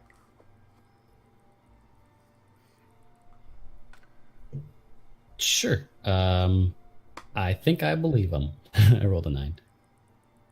Okay. Actually, with a 9, I'd say that you sort of don't. Just a little bit. There's like a little voice in the back of your head that's saying, "This is really Hard to far tell out kind of there." thing. It not just that. You being the natural storyteller that you are, the biggest voice in your head is saying, "Why would he be telling you this for free? Like, why would he just be saying this for no reason?" Is what you're really thinking. Yeah. Okay. But he says, Issa gets an idea and goes, it does seem like we will have to prepare for big events to come. Do you think there's any way you can help? Provisions? Armory? It is centered around us, as you say. "Of course, I've given all of you quite a lot for what you've done in the past, and Yes. He looks at himself like, who? Me? You've given us plenty, Lord Awen. and of course, Tristan, I still have your payment, which will come." Well, actually, I wanted to know if, since it's been 1 year, if we got any interest on the 500 gold pieces. Let's roll. Well, you said the kingdom is prospering, so That's true. It's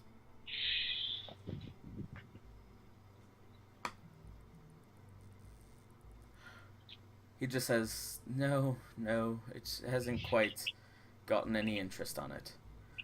And the main reason why Tristan is, or Fred, but Tristan is because, and probably all of your characters would know this. If the kingdom is prosperous, that means that they put out more gold, if anything else. When the kingdom is not prosperous, then they put out less gold. The less gold there is, the more valuable the gold that you currently have is. The more gold there is, the less valuable your gold currently is. But I rolled for it, and you guys did not lose any money. So okay. So overall, the economy of everything else, unless you're actively investing that amount of gold, or like investing in like a small shop, which 1 year later becomes like this chain of franchises, unless it's that, just gold itself really won't be beneficial in that situation. But he says, yes, I still have yet to pay you that. However, any other provisions that I might carry on my person, it sounds like I will really need to save, indeed, for the future, and for everyone. And as for what I know, I don't know very much about what is coming aside from what I personally have read on these scrolls and what my scholars have been hired to do so as well. But Shugit and Frandrel are still said to be living. These ancient dragons, if you had any more questions, I would assume they would be the best source to go to. Do you know where? What's the disposition of these dragons? Do we know? You do not know that. You just know Frandrel the Great and Shagut the Protector of the Sky. Okay. What were the names of The name of the Valkyrie's parents? Oh, good question. Azu, the Bright, and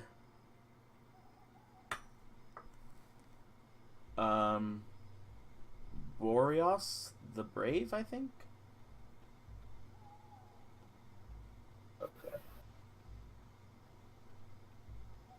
But they're said to be dead, right? No. Not from what you've heard. Oh, I thought the old Grendel lady. just said that he was born from them. I From thought the old lady said that she once knew them and that they were no longer with us or something. But I could be mistaken. oh, The one that sent us on our vision quest. maybe I wouldn't want to contradict myself. I'm not 100% believe. Yeah, I'll need to look that up. For right now, I'm going to say not definitively that they are Okay. still alive. Okay. Because there are a certain number of dragons out in the world. Sure. And before you asked the DM that you had asked, what's his name, where you could find them, he says, Yes. My best bet would be where it said dragons live very prosperously. The Wailing Mountains.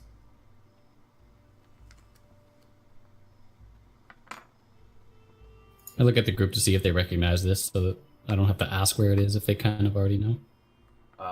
Do we know of the Wailing Mountains? Or would I? Whoever would like to make a history check.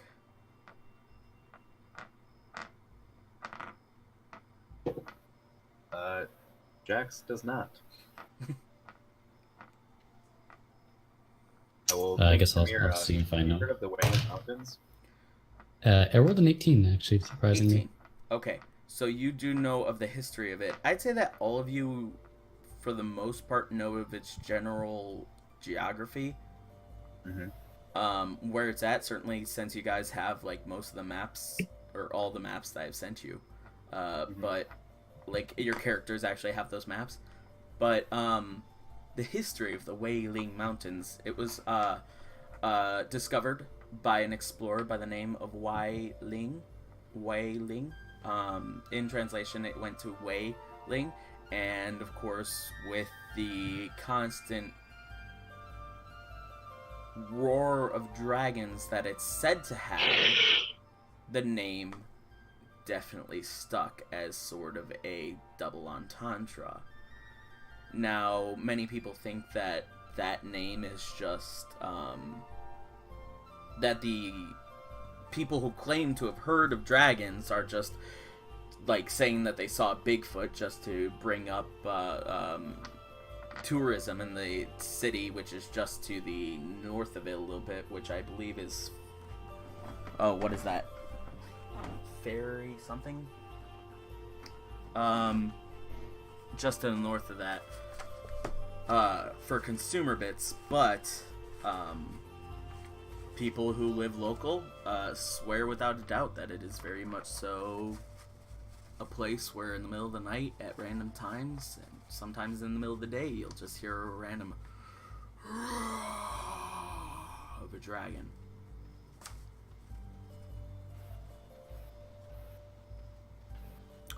So that is what Itzli knows. I'll share that information with the group.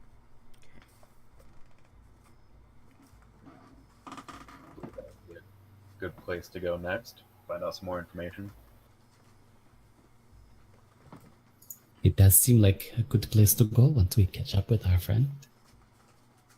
Right. You said she is on the way, or we are going to get her? I do not. I told her we were gonna go get her, but with her, you never know. Faye. The name of the small town is Faye. Just north of the Wailing Mountains, and then south of the Wailing Mountains is the City of Magic, aptly named because that is where the College of Wizards is.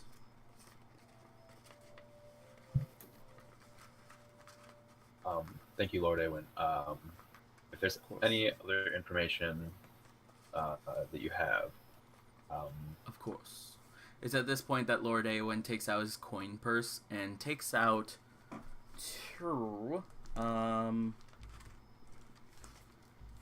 the number of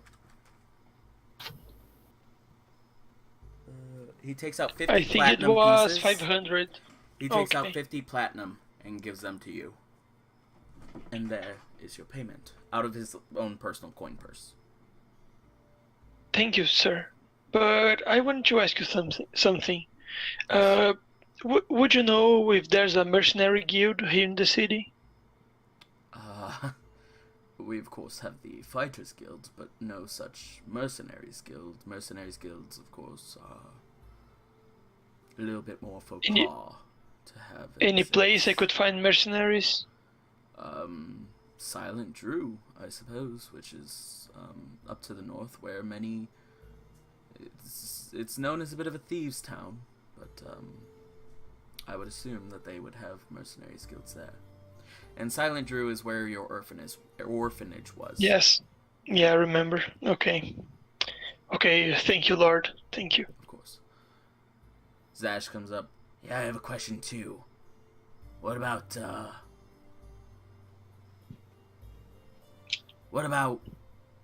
what happened to me a year ago? What about it? With losing a bit of my soul? Anything in your stories about that?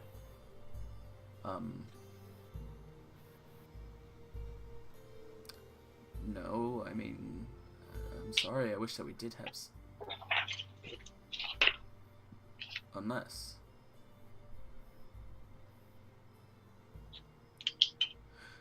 Could you guys explain to me what all happened to you that day again? Like, there was an evil presence within you, yes? Yeah. And when he left, what exactly happened to him? As he looks over at Jax now. He's like looking between Jax and Zash. He went straight to the Underdark, and we followed. We attacked him and some of his lackeys. He escaped. We killed them. We tracked him down, wound up in the fire plane, and while in the fire plane, we struck him down, killed him. And what happened to... What was the cause of him leaving you? As he looks back at Zash. Burn my soul or something. That might work, he says. Here, this last book. And this is actually a book now. He comes over here, and on each one of these, there are a number of scrolls, number of books, and stuff like that. But he comes over here, and he starts to flip through this book of weapons. He says, I wonder. There is writing in this book of 3 hammers. 3 hammers that apart are absolutely unsubstantial, but together they become a living soul inside the hammer. And I'm not talking about like a beast trapped within. No, I mean an actual 100% pure bit of life energy. Theoretically, you could then at that point destroy the hammer and save possibly your soul.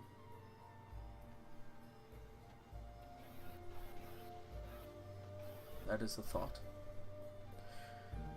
Anything further than that, you'd need to talk to wizards or mages or people far more skilled in arcana than myself, but I do like to read up on my mythology.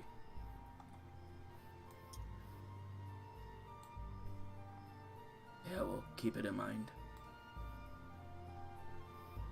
We can speak with Grendel. He may know more.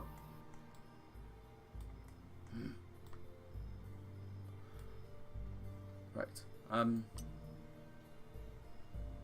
Right, you all take care. Thank you again. We must get the mirror though. Real quick. Yep. Do you know what this is? He hands you, from one of the shelves. It is sort of a looks. Go ahead and make a investigation check.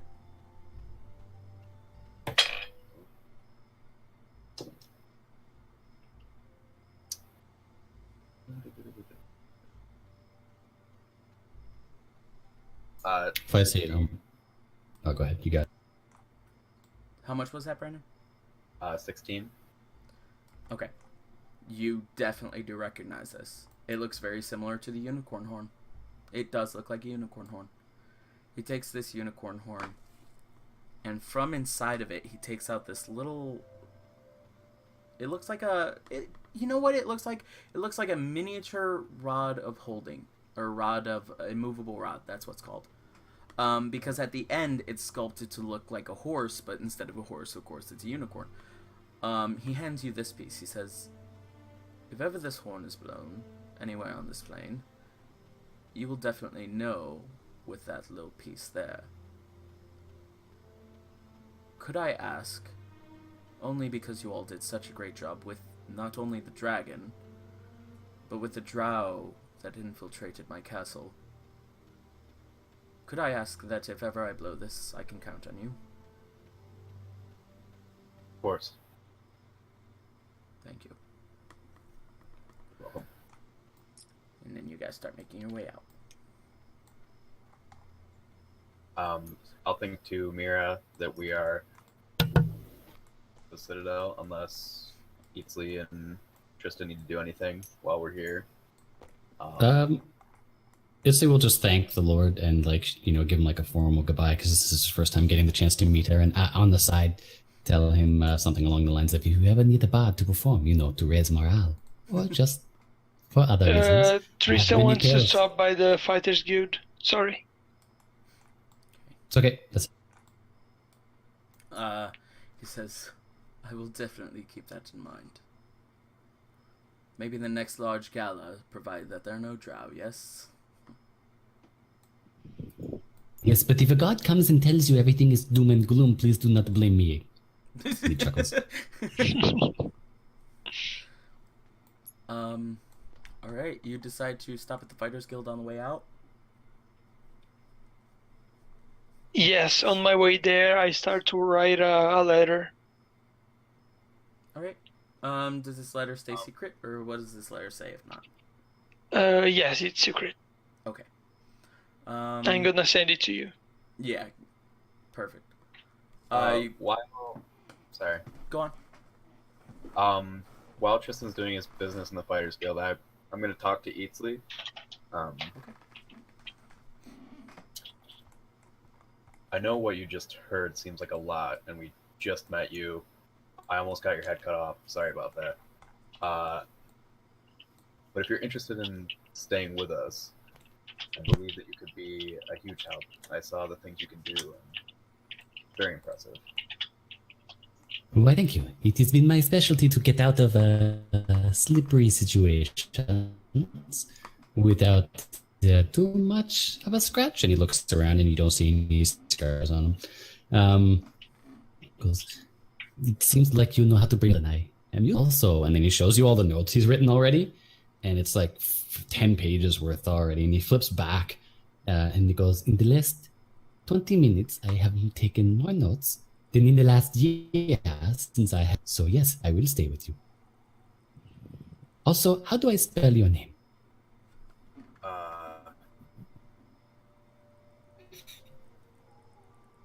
Jax will try and write out his name on whatever paper he has out. Okay. And he keeps it. He's not the best. We can see the letter. Oh, yeah, that's true. I didn't think of that. Yeah, they can see the letter. Sorry. It's not a big problem. They see it. And then hearing... sorry. No, go ahead. Hearing that Eatsley was kind of like asking about his own compensation in there and all that, Jax will pull out 2 of his small diamonds that are worth 300 gold, and he will give them to Eatsley. And this is more very long time. Are you sure? if you're going to be sticking with us, you're probably going to need it.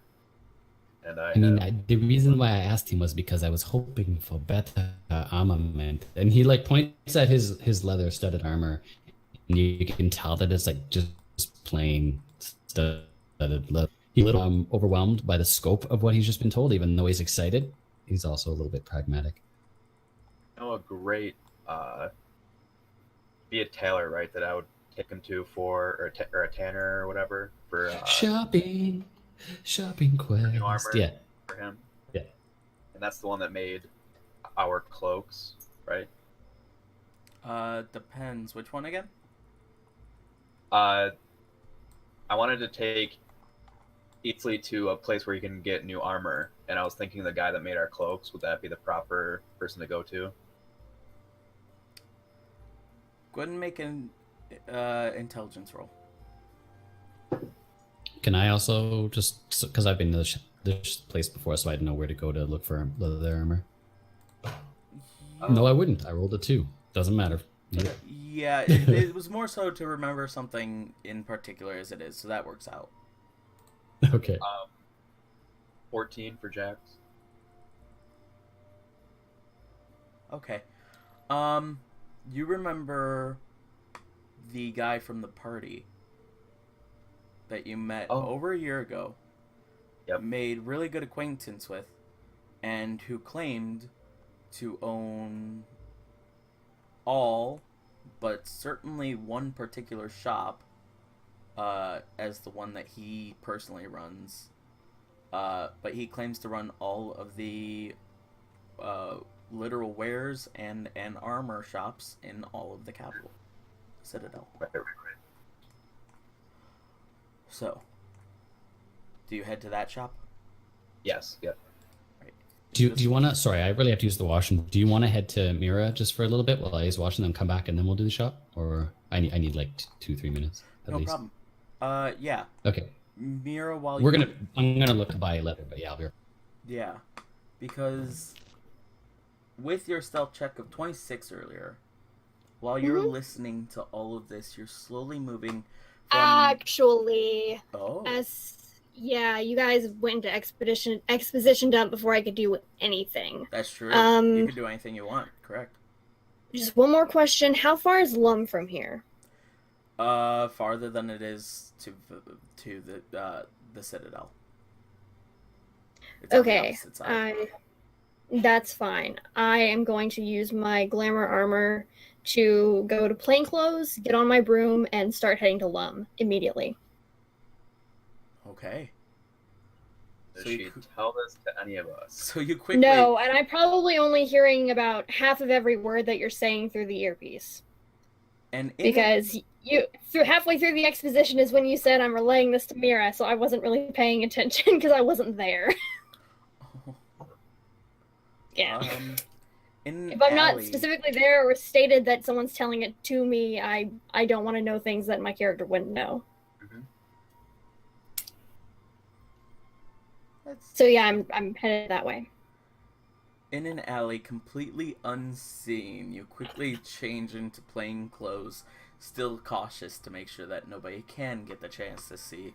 You quickly hop up onto your broom and fly straight up between the sides of 2 buildings that you were hiding between, and just start making a beeline over to the town of Lum. Now this will take about a day and a half to get there. That's fine.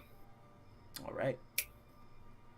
And you're making your way, just occasionally going, while you're keeping an eye on what's below you, while you're keeping an eye behind you to make sure that no guards are coming out of the city as you're leaving it, and all looks clear.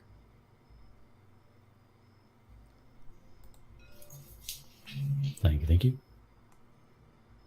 We rejoin then as you guys walk into the shop.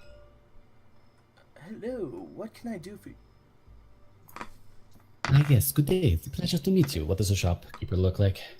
He looks like a rather large, portly gentleman wearing fine purple garments. But this portly gentleman I have a character for. And before I enter the shop, I would have used disguise self to make myself look like an equally good-looking, but half elf instead, just so I'm a little less conspicuous. Gotcha. Okay. I look at who's with me right now. Jax went with you. I'm assuming Jax. we're all there. I don't know. Okay, so I would look at the group and just say, sometimes it pays not to look like a Yunti. And then I change myself into half elf before, just as an explanation as to what he's doing. People sometimes judge me as an evil serpent, regardless of meeting me. You'll get no judgment from us. Oh, yes, that I know. Thank you.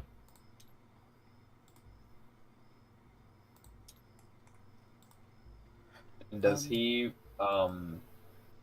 remember us at all? As you're Me and Zach, talking guys. to him, it doesn't seem like he does. Okay. Yes, well, what can I get all of you this evening? I'm not sure if you remember us, but we met you over a year ago now at the ball that Lord Awen was throwing. Oh. Right, so that evening it's all a little bit of a blur as me trying to repress it, of course, but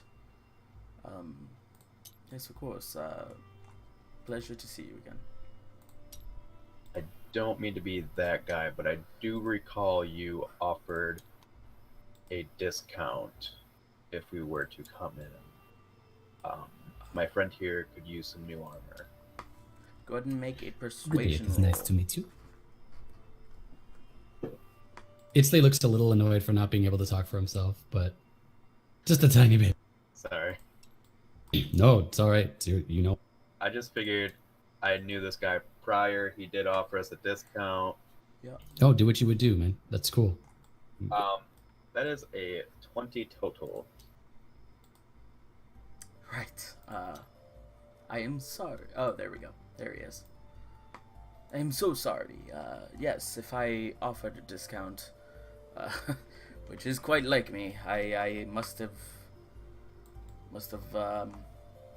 keep my word. Did I say 10% off? I honestly can't remember. This is out of character. I can't remember. Let us what not the worry result about was. it yet, good sir. I would like to look at what you have before we decide.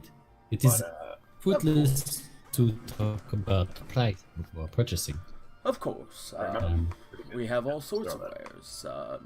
We have cloaks, we have armor, we have coats. Specifically, I would be looking for something in the way of protection. And he shows his studded leather armor. Something more effective than this. And you get the idea. I'm just looking for better than basic studded leather armor. Could be what you have, yes? Well, I mean, depends on what you're able to carry. No offense, but I don't think you would quite be able to pull your weight in rather heavy armor, would you? Oh no. Do you have anything of this kind? Just better? Aside from, let me just double check here. That's where I had it. Does the shop look like something that just deals in like basic leathers, or actually has some magical bits and pieces? I guess is what it's Yeah. looking for. Aside from studded leather, that's the best I could offer is selling you a newer pair of studded leather. Unfortunately, we don't sell any enchanted armor, and you'd need to go elsewhere for that. And where would we go for that? There's the Enchantress down the way. There's a couple of other shops around as well, but the Enchantress is closest. Okay, I would say for expediency's sake, that's what I would do is thank him for his time and head towards the Enchantress. My studded leather's just fine. Looking for something slightly better. All right. Actually, would I know how much like +1 stuff costs on average? Because if I do and I know it's really expensive, I wouldn't waste everybody's time, to be honest. Anything rare don't know. costs around 500. Okay, that's not so bad. Yeah. Okay. Yeah, so I'd head to the Enchantress and meet that person and ask them. And I'd apologize to Jax for having him guiding him to the wrong store, or giving him bad directions to what I was looking for. So you're fine. Sorry, Austin, is Tristan with them? I think we were I think you are, yeah. together. Or am I Yeah. still in the Fighters Guild? Yes. Go. Oh, that's right. That's why you guys weren't together. You made your way to the Fighters Guild. You gave them that letter, and yeah, using the ring, you know where they are. You can make your way over to the Enchantress with them if you'd like. Yes, please. Okay. If you want to, just to save time, we could totally do this shopping like in Discord in between. Just tell me if something's available or not, and go from there. Like I don't want to waste everybody's time for my. No me worries. We've shopping done it for in the whatever. past. For sake of continuancy, it is no problem to do it. But that is the main reason why then I made it that the Citadel, this is definitely the place to buy something that is rare, because other places, they don't have the wares like this, they don't trade certainly as much as this, and you would only really find enchanted items out while you're out and about and defeating a dungeon or something like that. But if you want to quickly pick up a better set of armor that's enchanted, the Citadel is definitely the place to do it. So it's no problem to stop in. Okay, cool. Yeah, so he's gonna look for some type of like rare enchanted studded leather, and possibly something like a ring or something else instead. He might be able to afford 2 pieces, +1 something if it's available. Yeah, Tristan wants the same. There you go. Hello. So we walk into the Enchantress. What does the Welcome. person look like? Yeah, as you walk in, again, it's a very similar ding ding ding beyond the door. It is a corner store, so it's set up like this, where you walk in and it's the whole building seems a little bit of an angle because the walls go inward, but she's standing there with a divided wall just before it gets too angled. A divided wall that goes like this. Oh wait, no. This, where there are a few more open areas to walk by behind and around the sides, and then there's a back door here, but as you guys walk in, there's just that front desk that she's standing at. Well, there's the back wall, and then right in front of it she's standing there, and then the front desk. She's like, hello, what can I do for you folks today? And there you see a very tall, human-looking woman, very, very happy, pleasant smile on her face, long brown hair, bright blue eyes. Okay, Itzli before entering would have like said to the guys, "Please let me do the talking." And when he gets in, he's like, "Madame, we are looking for enchanted items, possibly a few. So, if you have a few moments to do business, you could be making a great deal of coin." Well, you have certainly come to the right place. What is it exactly that you're looking for? Well, I know I am hoping to find studded leather armor of slightly better enchantment than base, and possibly a ring, if you have it as well, or other types of protection. Oh, well, certainly And my rings friend, yeah. I do have. I have this little jewel, quite literally. There you see this little banded ring, black looking, but with this small silvery jewel inside of it. She says, this ring will make you almost completely unable to be harmed by all cold damage that were to come your way. And, in addition, everything that you carry could be not affected by cold either. Ah, yes, it is magnificent. I should say unharmed. Not exactly what I'm looking No. for, but I applaud your workmanship. What I am looking for, and I am not looking for protection against magic's most weapons. Okay. Well, I do have one ring which might be able to help you a little bit better. This ring makes you almost impossible to be harmed by anything that's coming your way.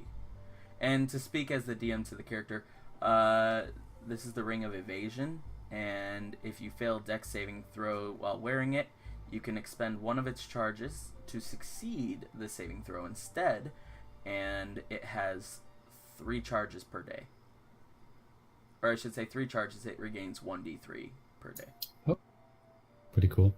Just so, yeah, to save time as well, I would just ask, Italy would continue trying to find out if she has anything that would boost armor class first, and then if not, he would look at something else. He's looking for like an AC, like a +1 to other leather armor or +2 ring or something odd like that. Yes. As per armor itself, I don't have much in supply at the moment. There's one more shop down the way which does have a little bit more, but mind you, the keep is a little bit different. Okay. The name of this shop? Oh boy. Go into old notes. So what I'm gonna do is, because it is getting close to the end of the day, and I'm gonna say I don't want to go to a third shop and like use other people's time, is I'll totally do this in chat with you afterwards, if that's cool with you. I really like to save time. I just feel a little bad for monopolizing it. No, you don't need to. In fact, this is a shop that the others have been to, and Well, I'll look at Tristan first and say, was there something here you wanted to find before we go elsewhere? No, man. I want the same thing as you, just some better armor. Okay, thank you. She tells you the name of the shop, which, that, for sake of time, I cannot remember for the life of me. But we can say that you guys quickly make your way on over to there, and Brandon, you're with still, right? Brandon is not here. Oh, he's in the Fighters Guild, isn't he, or something like that? Oh, no, that's... No, that sorry. was Tristan. Yeah. Brandon? Yeah, no, Brandon's away. Is he? Okay, I missed that. Yes. Yeah, there he is. He was with the group, but, It's the daily trade, by the way. the daily trade, thank you. You guys walk into the shop, and it is a face that Zash and Jax definitely recognize. As well as Mira, if she were there. Hi, how's it going there, guys? So if you see anything around, definitely let me know. I got plenty of wondrous items for you guys to have, for the right price, of course. What does this guy look like? This gentleman that you see is a very large, portly gentleman. He appears to be half dwarvish, maybe, but very portly in stature, rather short, and bald head, big, bushy, like almost down to his belly button, brown beard that goes all the way down, and it seems very eccentric, but very much so willing to make a deal. And so So Italy gets a little excited when he realizes this guy seems like half. You said half dwarfish? He appears to be, yes. Appears to be. And can I like actually take a look at him and see if that's actually the case? That like he appears to be, but so Italy would like look close and be like, sir, hello, I am Italy. Hello. Dalish, nice to meet you. I will be doing some business in your establishment. And a pleasure today. to meet you too. What would you like to be and you? buying today? Before I even get to this, I must say please excuse me if I am wrong, but I have never met a half dwarf before. And he like he asks it like a question, like, is that actually the case? Yes, I know we are quite rare, but you know, that is what. And happens. he drops his illusion, so he's a pure blood Yanti now, and he goes, I know something about being the odd one in the crowd. Very nice to meet you. And yourself. So, what is it that you came in looking for today? Well, we have been to many shops today and spent many hours looking, and we are told you are the only one who can help us. So, hopefully, you can. Well, my I friend pride and I are myself looking on for. being a helper. That is for true. My friend and I are both looking for studded leather armor of the magical sort that can help us defend ourselves against weapons. Oh. Well, I got a couple of +1 armors. Yeah, it is very specific. Exactly. what I Yeah, am that looking sounds for. great. Oh, The studded sweet. +1 armors, quote And- unquote. I can sell them to you guys today for the low price of 1,200 gold pieces for the both of them. This is fantastic. Do you also have any other enchanted items, like possibly a ring or bracelets? I do. Or You something know, I else? was just about to mention this ring because I have, you guys are so nice already coming in, like already gonna buy the armor and stuff, and I pride myself on really building up a base of customers. Building up people who will come back, who will always come in and see what it is I got, see what it is I want to sell. Well, I do have to say that the friends that sent us here talked about you specifically and said they must visit you again. And I'm just trying to be like extremely charming. Zash And my definitely stayed hand- outside for this encounter too. As this happens, I wink at my friends, and I keep talking about the group that told me to come to him, and I describe him as extremely charming and well put together, and he understands his craft more than anyone else. And once a minute has passed, I am going to use a charm spell on him called Enthralling Performance through Oration. Okay. It is DC 16, and if he fails, he doesn't know. Oh, that rolled off. Or if he fails or succeeds, he doesn't know. Okay. And it's at disadvantage. At disadvantage. Wow. Yes, sir, because I'm touching the mandolin, and it's a charm spell. Ah. All right. He continues to talk or so for the next minute, but he goes, it is so awesome though that you guys are looking for another item too, because I have this really awesome item. And as you're talking about that too and waving to the guys, he's like, "Oh, hi guys, I have this really awesome item. It's like, okay, how good are you?" This is a good question. Morality is always in the eye of the beholder. To one, Yes. I could possibly be quite good, but to a goblin who I eschew for eating one of my friends, I would be considered evil. Right. So- But I need to know like your ethics and stuff because this is big. Yeah. Where do I see my alignment in D&D Beyond again? I forget. I'm pretty sure that you're. I know I'm relatively good, but I forget exactly where I would have wrote it. Fair enough. It will just change the It's difference on- between yeah. persuasion and deception. I'm good. Sorry, what was the question? You're good. What is your ethics? He says. So I don't know how to understand how would Itzley understand that question, or does he understand the question? I stay on the line of keeping myself safe, keeping others safe, and following the laws as long as they are not stupid. Good. Now, do me a favor. Go ahead and roll a Chaotic. persuasion check. Yes, sir.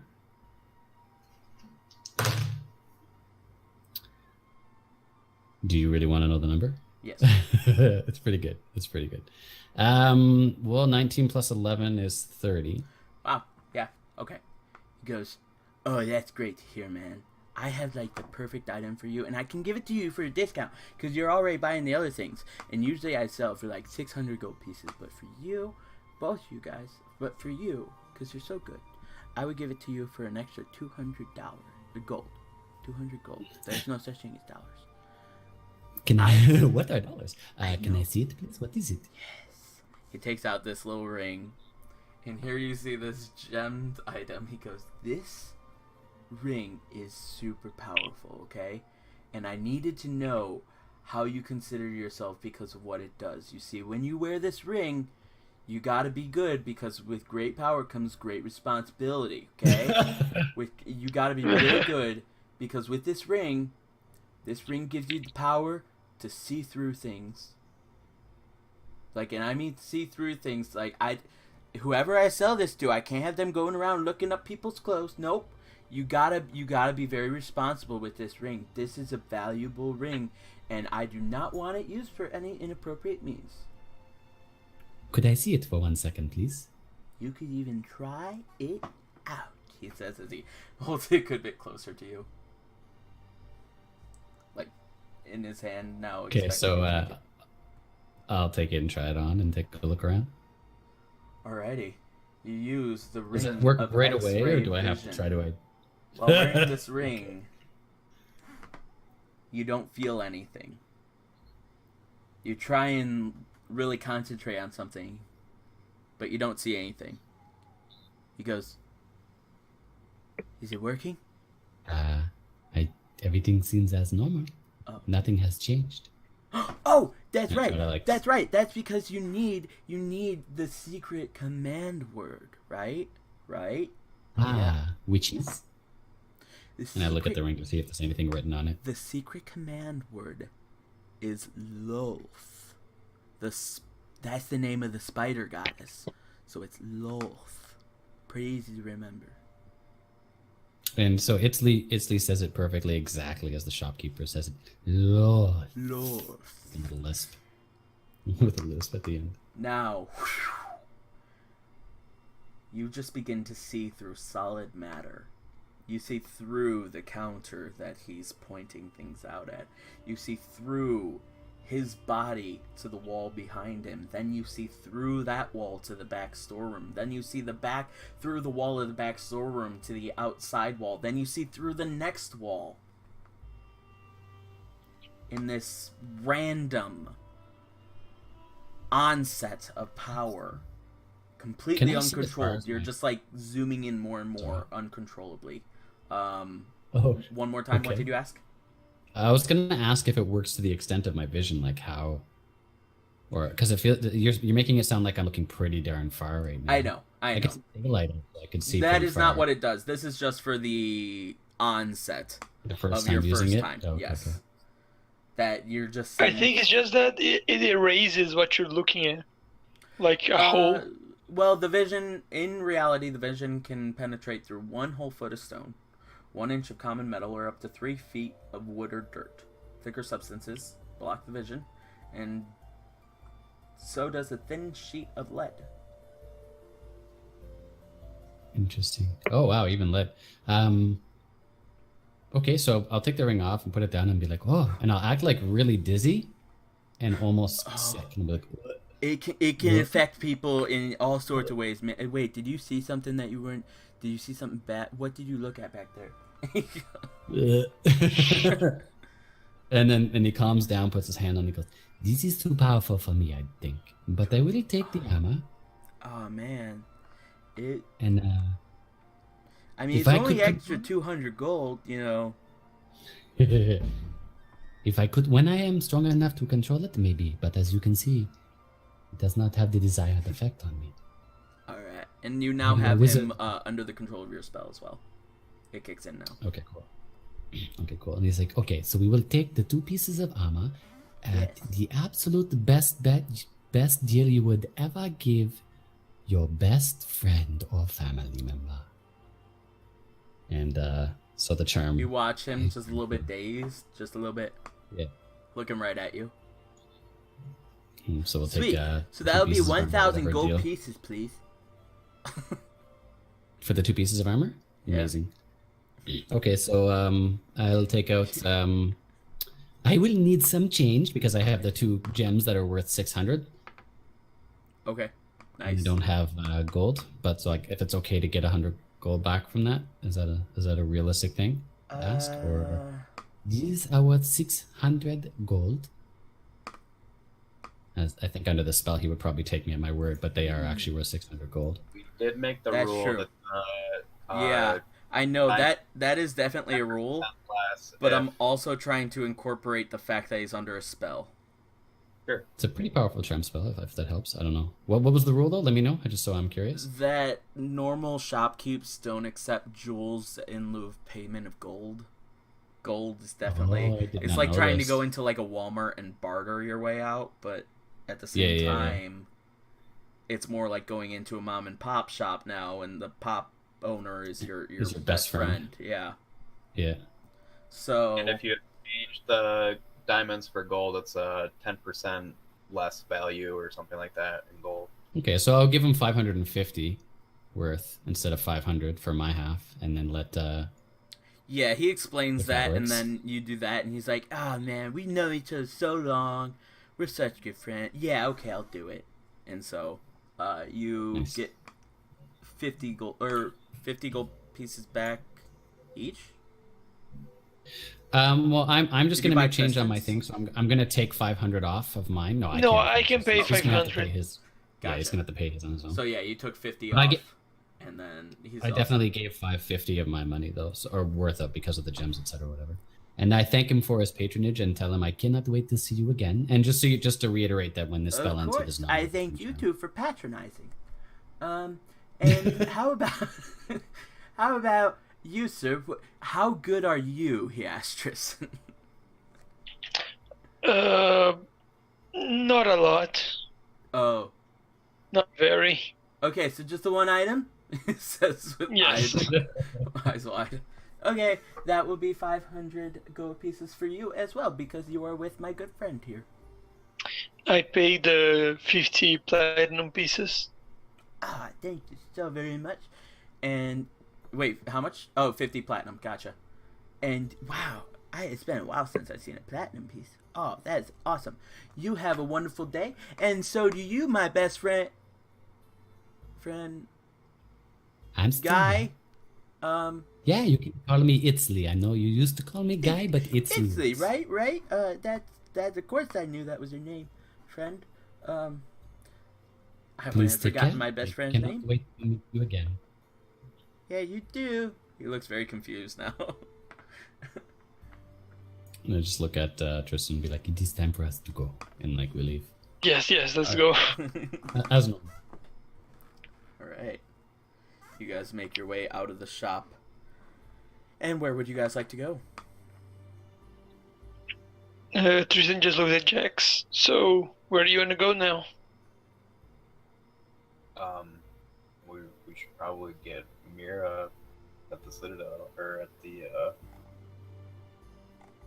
Town of Asante. Asante. Yeah, that's it. It was on the tip of my tongue. So I will think to Mira, about to leave the Citadel now, heading your way. Just meet us on the outskirts of town. Yeah, that's not gonna happen. Why is it not going to happen? Because I'm not in town. I'm on the road. Why are you on the road? Because I have priorities. Yeah, like this war and oh, that's really funny. And she just stops. She's not gonna say any more than that. Oh. Do you take out the ring? No, I'm gonna take keep it out the on, earring? but I'm just not gonna think anything else. Okay. well, it appears Mira has abandoned the group. I don't know where she's going, but she says she's on the road. Should we just head to the Wailing Mountains, or should we stop and see Grendel and ask him about Zash's soul? How were you just speaking to Mira? Like, would Itzley have seen you holding on to anything, or? Like I said earlier, when Jax uses his sending stone, he likes to do this and kind of over concentrate, whether it's necessary or not. Okay. So I guess I'll just ask. Do you think I could speak to her? Sure. I'll take off my bracelet and hand it to him. Just put this on your wrist and think. So he puts it on. Think of a wonderful thought. Any happy little thought. And he thinks about anything. So I'll put it on and just be like, "Mira, this is Itzley. Do you mind if we speak for a moment?" Just really trying to be as polite as possible. Does he hear a response? Do you want to speak privately or? If you wish, is that possible? With everybody else? I don't know how this works. Who has their stone on? Kristen, Zash, you, and now Itzley. Well, she was Yes. asking. I don't need to hear this anyway. Zash visibly takes it out from Brandon and Itzley's point of view. They're able to see. Yeah, Tristan takes it out his too. Okay. It is just us now. And then Do I believe him? Itzley looks at the group and just puts his finger up and says one moment and then walks away to a corner. Hold on. where Go he's ahead and gonna make be a quiet. persuasion check, Itzley, and go ahead and make an insight check, Mira. Okay. 7. I don't have to roll to beat that. There you go. But no, Itzley's, as far as you know, Itzley's being honest. All right. Just talk clearly. I'm kind of in the midst of traveling. Absolutely. Is everything okay? How are you doing? Oh, I'm fine. You know, it's been a year. Wait a minute. It has been a year? Since when? So, do I get the idea that it's been a year for her only and not... Like, wait, I'm not... This is something that happened before I met the group, right? Is what Yes. she's talking about. Yeah. Okay. From he what they were understands that. talking about, you have the idea, that they had been in another plane. You certainly okay. caught up on that with your knowledge in history of planes. Okay, I was just making sure. Yes, this can be quite jarring. I grew up in the Feywild, and it has happened to many people that I know that who have left my home. I am actually just wondering if you are okay. From everything I have heard, the scope of what we have run into is a little bit jarring, if not completely insane, to be honest. You got that right. Do you need anything from us? I don't know. I just need to check on some things. Would you like us to come to you? Do you need some time? I get the feeling that the boys are being a little overwhelming.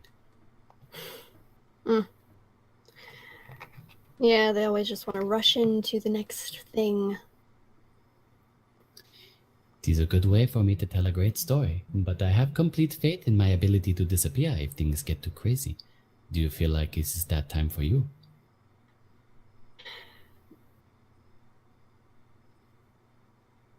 I don't really know. I I just have to check on something. have only just met you, and I would feel like I had a bit of a loss if we did not become great friends. I know the impression I gave you at the start, but if you want to meet again, I will always be here. Would you like me to tell the boys anything?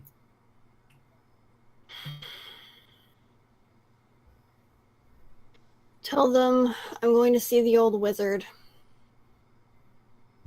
And shall we come looking for you in a little bit, or wait for you? Or just Y'all can- wait to hear from you? You can come if you want, but I might not be there when you get there. I think it is a trip worth taking. Thank you. Is there anything else?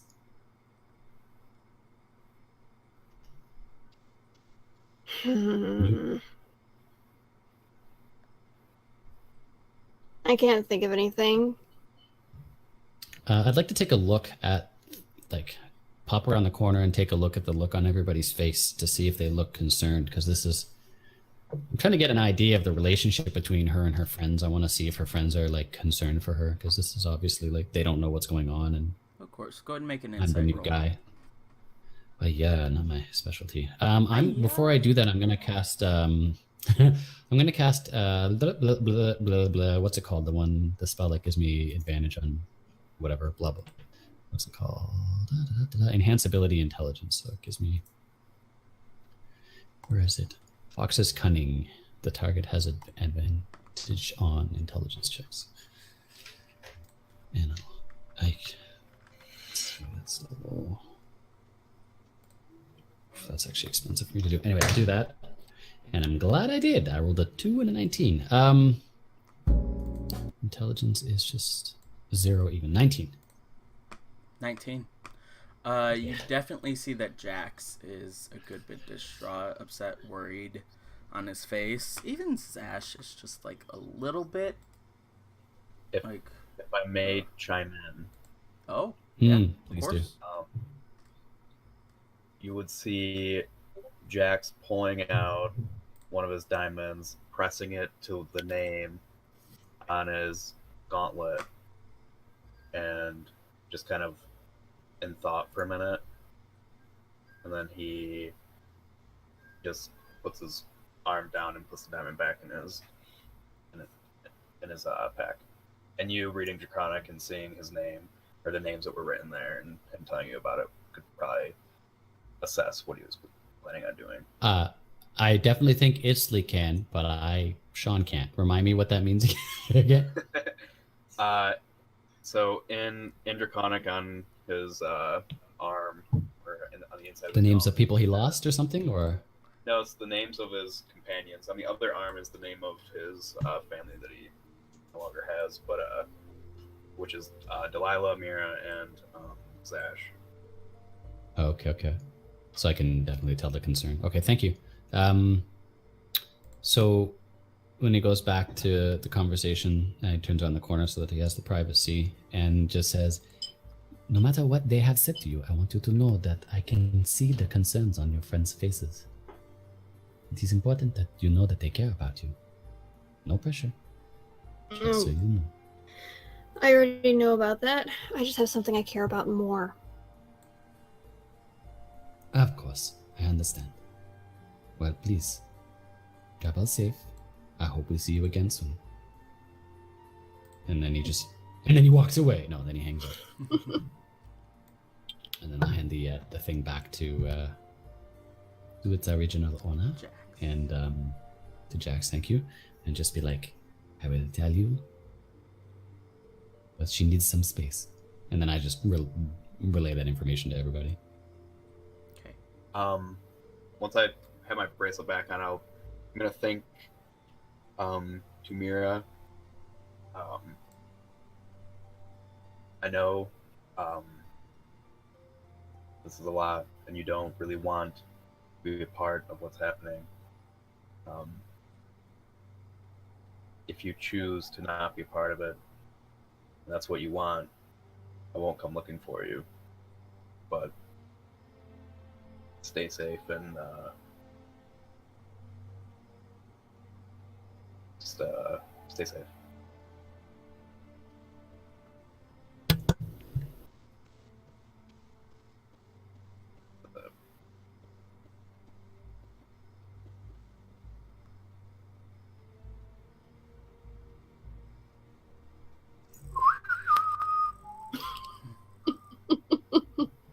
So with silence on the other end, you guys continue your flight. All of you. Mira flying on her broom back to the town of Lum. And the group of you riding on the Valkyrie behind. Does anybody do anything before bed? I play a jubilant song before bed to lift the spirits, and that leads about it. I tell a story about heroes in a time of complete and utter disbelief in anything of the sort, and how history is never completely written. Nice. I'm gonna clarify what I was going for, because I don't know if anybody got it, but I was wearing plate mail, or plate armor, which is very strong. Diamonds are like cut almost anything. I was planning on scratching out her name in that moment. Oh.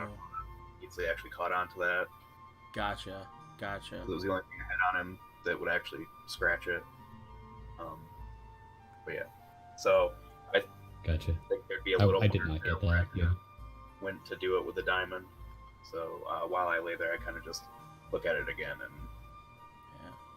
just think about it.